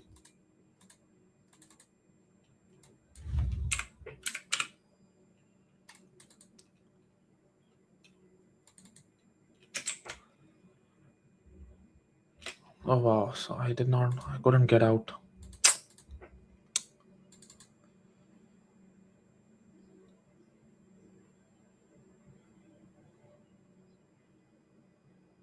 Yeah, now things are looking very bullish on NVDA. Now it wants to go up.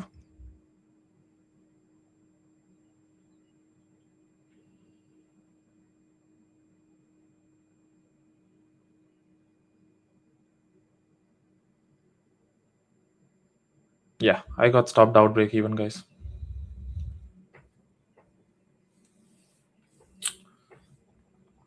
So you capture the move as much as you get it.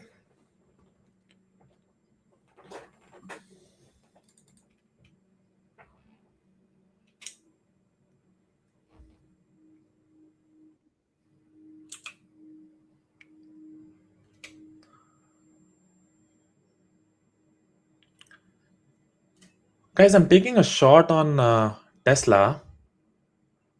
I'm taking a shot on Tesla. Let's see if it has a juice to break the 366.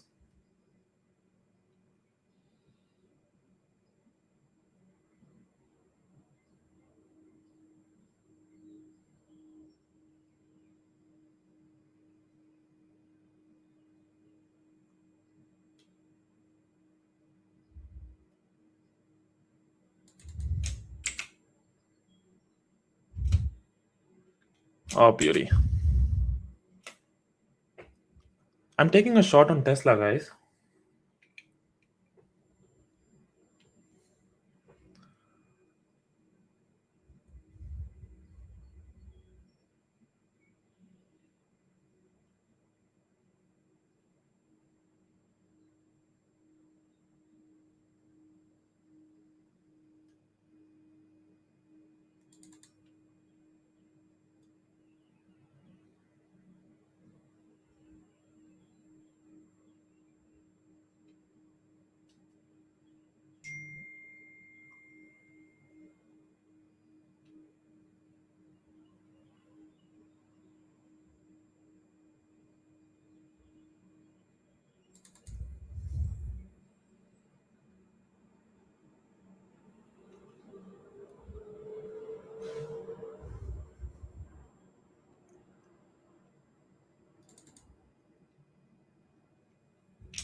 That NVIDIA literally dropped from there the second it stopped me out.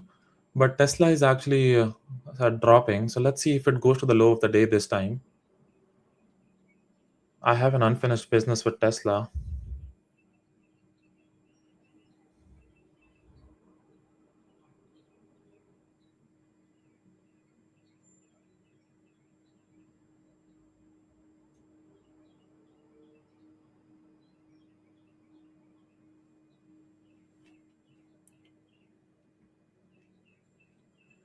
So James WG, I have zero commission.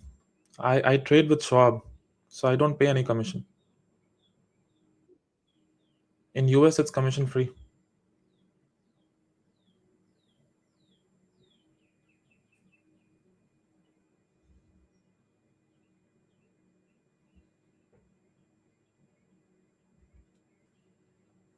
So Tesla is looking for. I love you, Tesla. Now, let's see. Let's see if it drops to low of the day.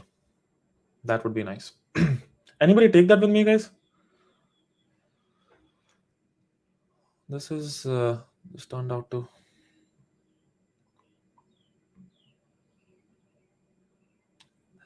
Revenge trading? No, not revenge trading. I'm out of that phase of revenge trading, to be honest. I used to have that revenge trading itch, but not anymore.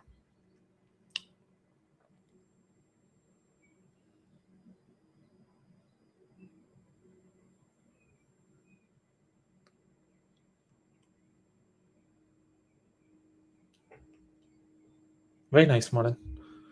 Yeah, and NVIDIA literally, see how this like NVIDIA did literally stop me out and now it's going down. And sometimes you just don't know what is in the mind. Are they can like I'm sure they can see the orders, but sometimes it's just insanity. Just like how I am playing with the psychology, they are playing with psychology too. That's insane. They're exactly same as IB. I don't see any difference. I used to use IB interactive brokers before, and I do not see any difference in the fills. If you're trying to trade through Think or Swim platform, and let me just cover some, guys. So I got filled. So if you're trading through Think or Swim platform, it's a shitty fills, very shitty fills.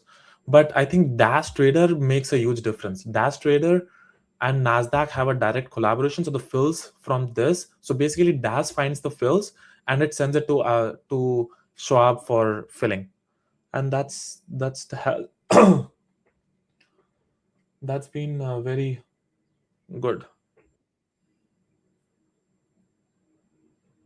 No, I don't see anything. Schwab is one of the biggest. Like Schwab is the biggest. What do you call the broker in the whole of US? So, and it's FDIC. It's not an offshore broker. Schwab is a very renowned broker.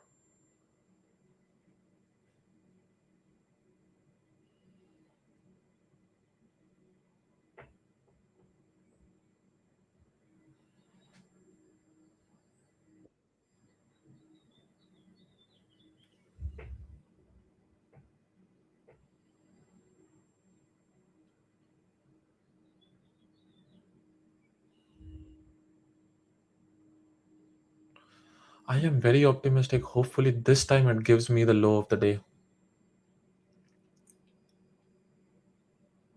Maybe not. The way it bouncing.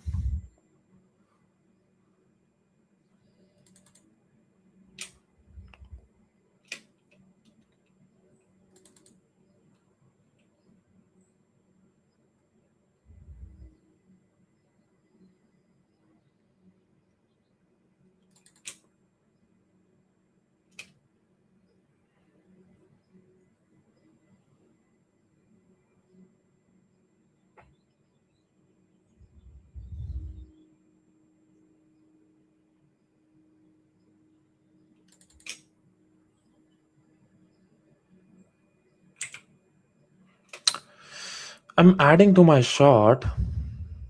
Let's see.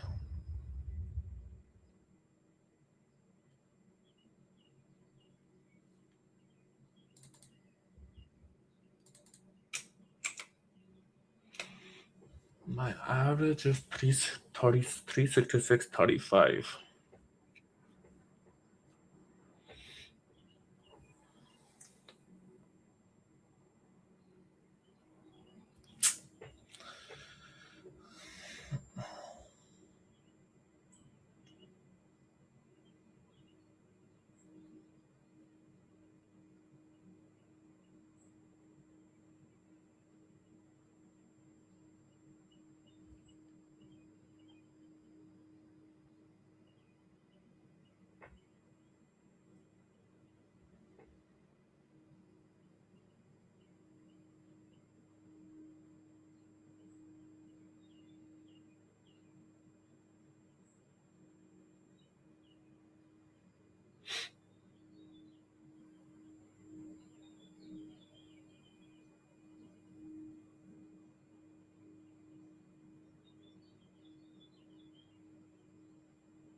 Okay, guys.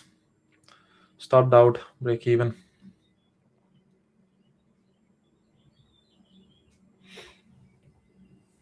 It never did the low of the day. Even NVDA, everything popped up. SPY is popping up.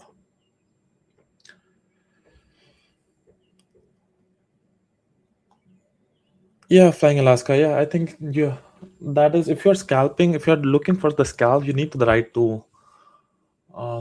I have tried, and it's a very shitty platform in terms of for scalping. If you're like a swing trader or something, I you have a case for it to use it, but not for scalping.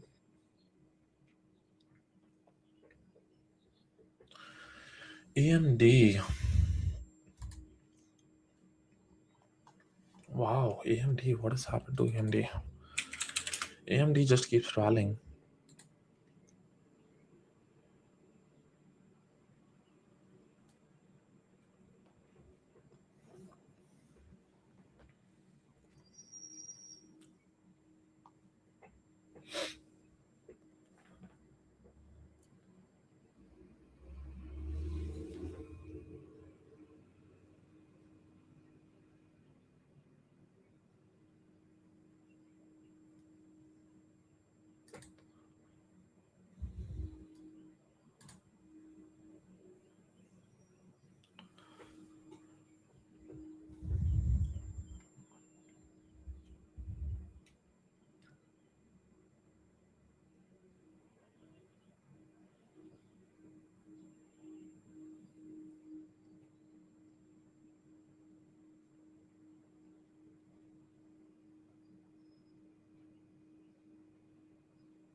What is USO doing?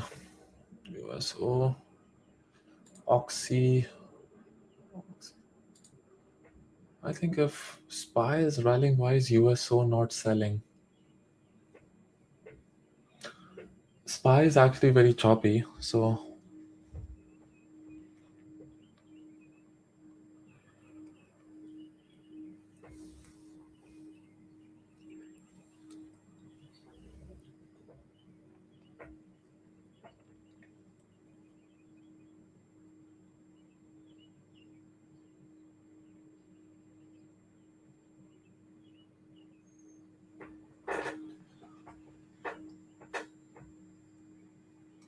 so 366 on Tesla. Now I feel like I don't want to touch anything. I made my money pretty good.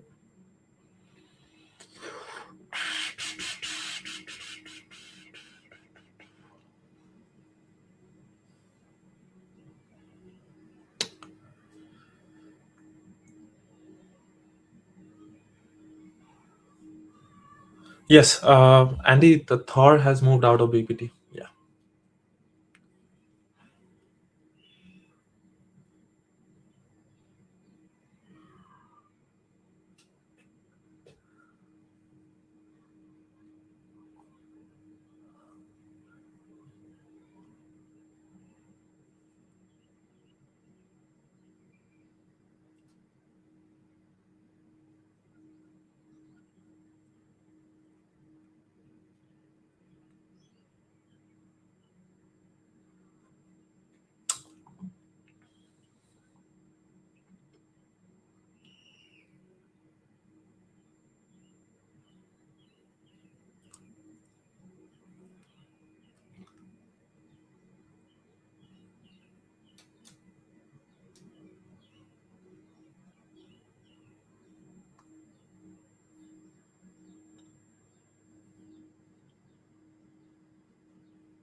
things are looking weak again.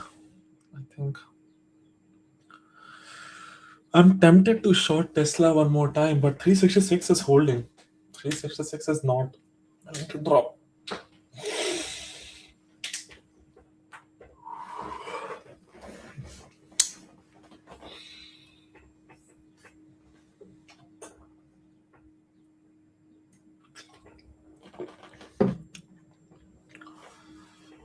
Yeah, now is the time for chop, so nothing crazy.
Anything that is interesting?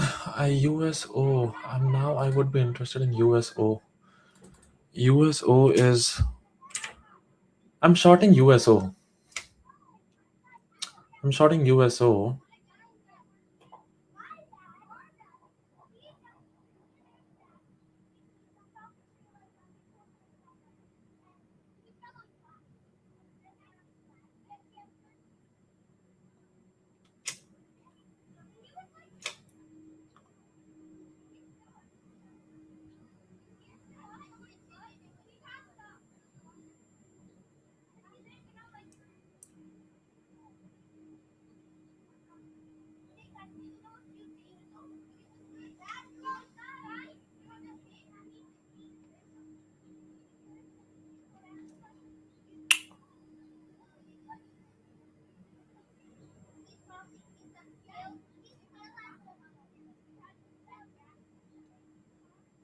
Oh, beauty. Selling some on USO.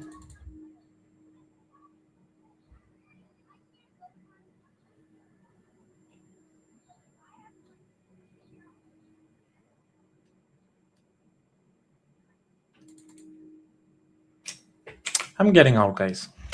I'm getting out. I don't like it.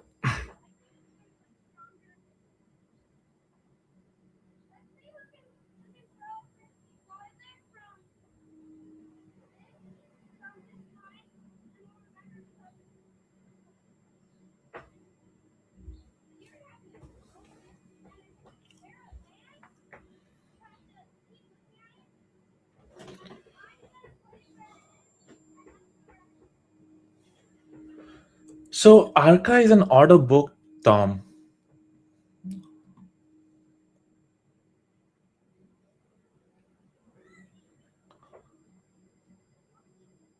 So Tesla dropped. I think that's why this thing is Tesla dropped below 366. Now things are selling off. So see how the SPY is not even lifting above the PDC.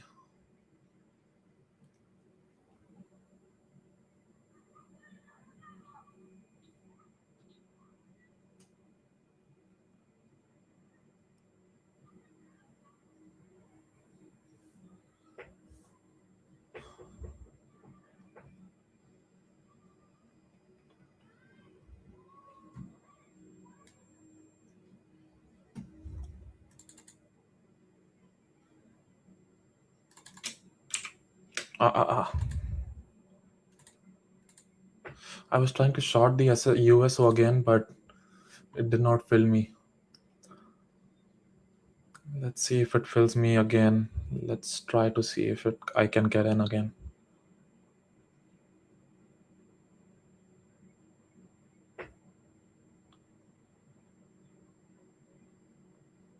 Things are rallying right now. Things are selling off right now. So might be no reason to short USO right now.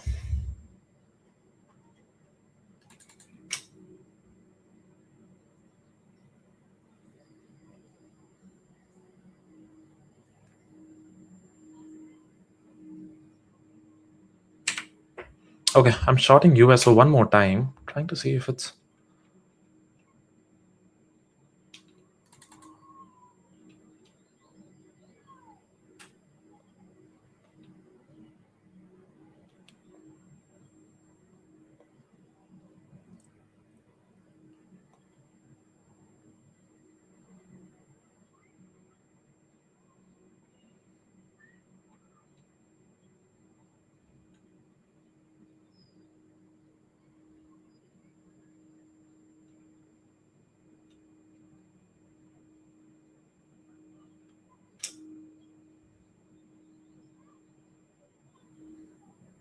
Okay, getting out.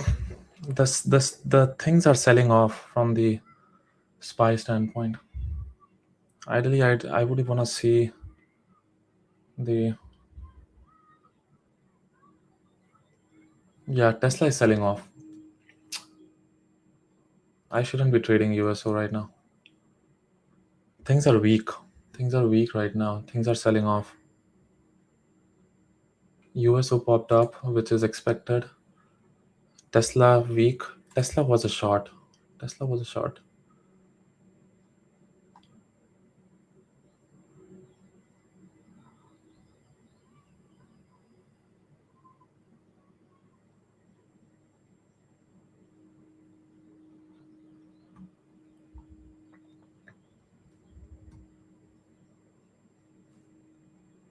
Things are looking weak.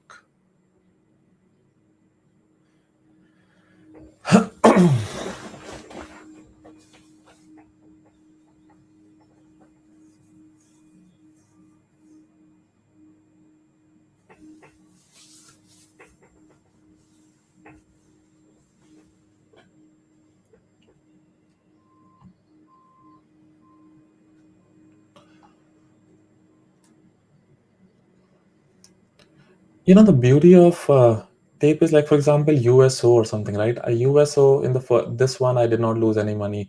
I lost 3 or 4 cents here, because that's the beauty of the tape. Because when things are not aligning with the tape that you are reading, you don't have to give a lot of room, because you are betting on the fact that the tape is gonna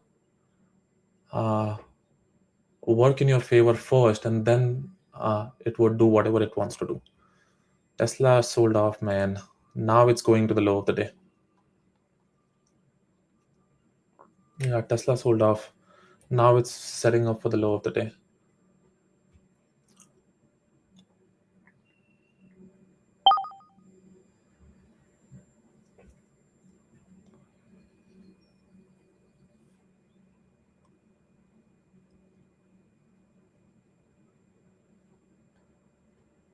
NVDA dropped too. NVIDIA 177 held, and now it's dropping again. 177. See, USO, guys. USO, of course, it's gonna pop now. So it's always that understanding is really important. It's perfectly fine. Commissions are free. You can get in, get out whenever. Liquidity is great. So, but you don't want to be stuck in a position.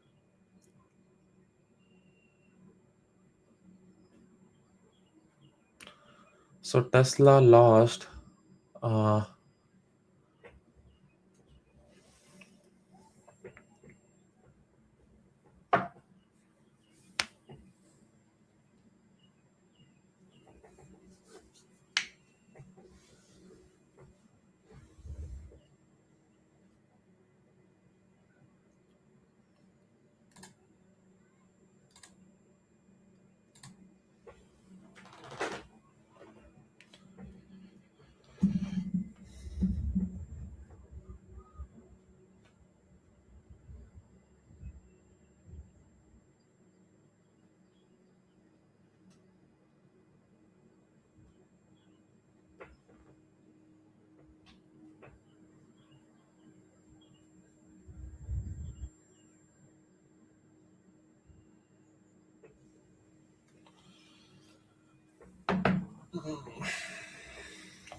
Now, if the stock is bouncing, now would be the good time to maybe short the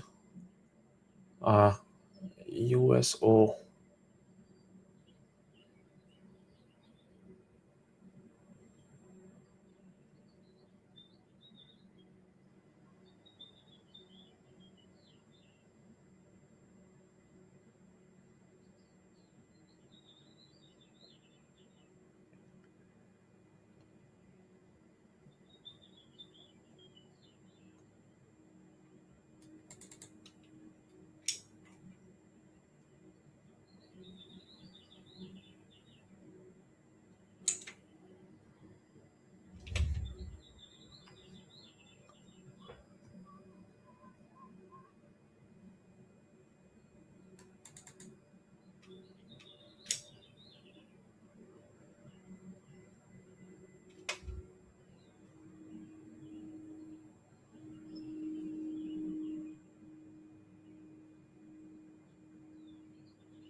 You're very welcome, Alaska.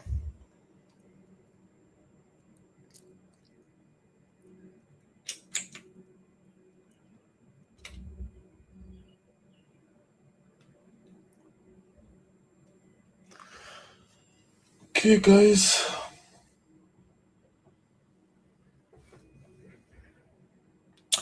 Have a great weekend. Flying Alaska. Tesla is popping up.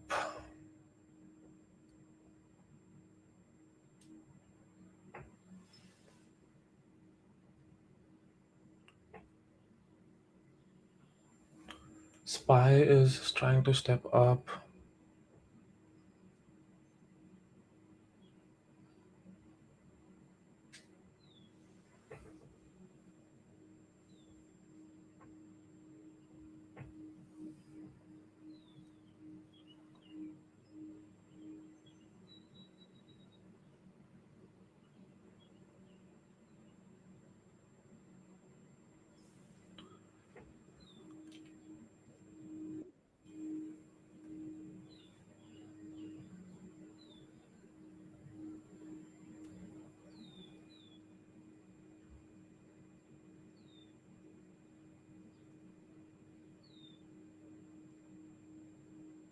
Yeah, it's been like great. The only thing that you have to pay for is like the exchange fees, which is very low. Like it's almost very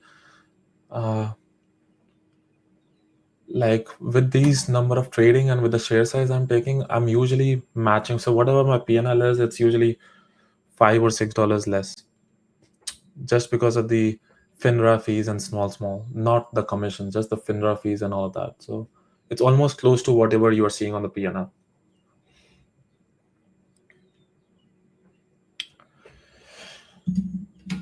Jared, SPY was able to try. Something fell. Just give me 1 second, guys.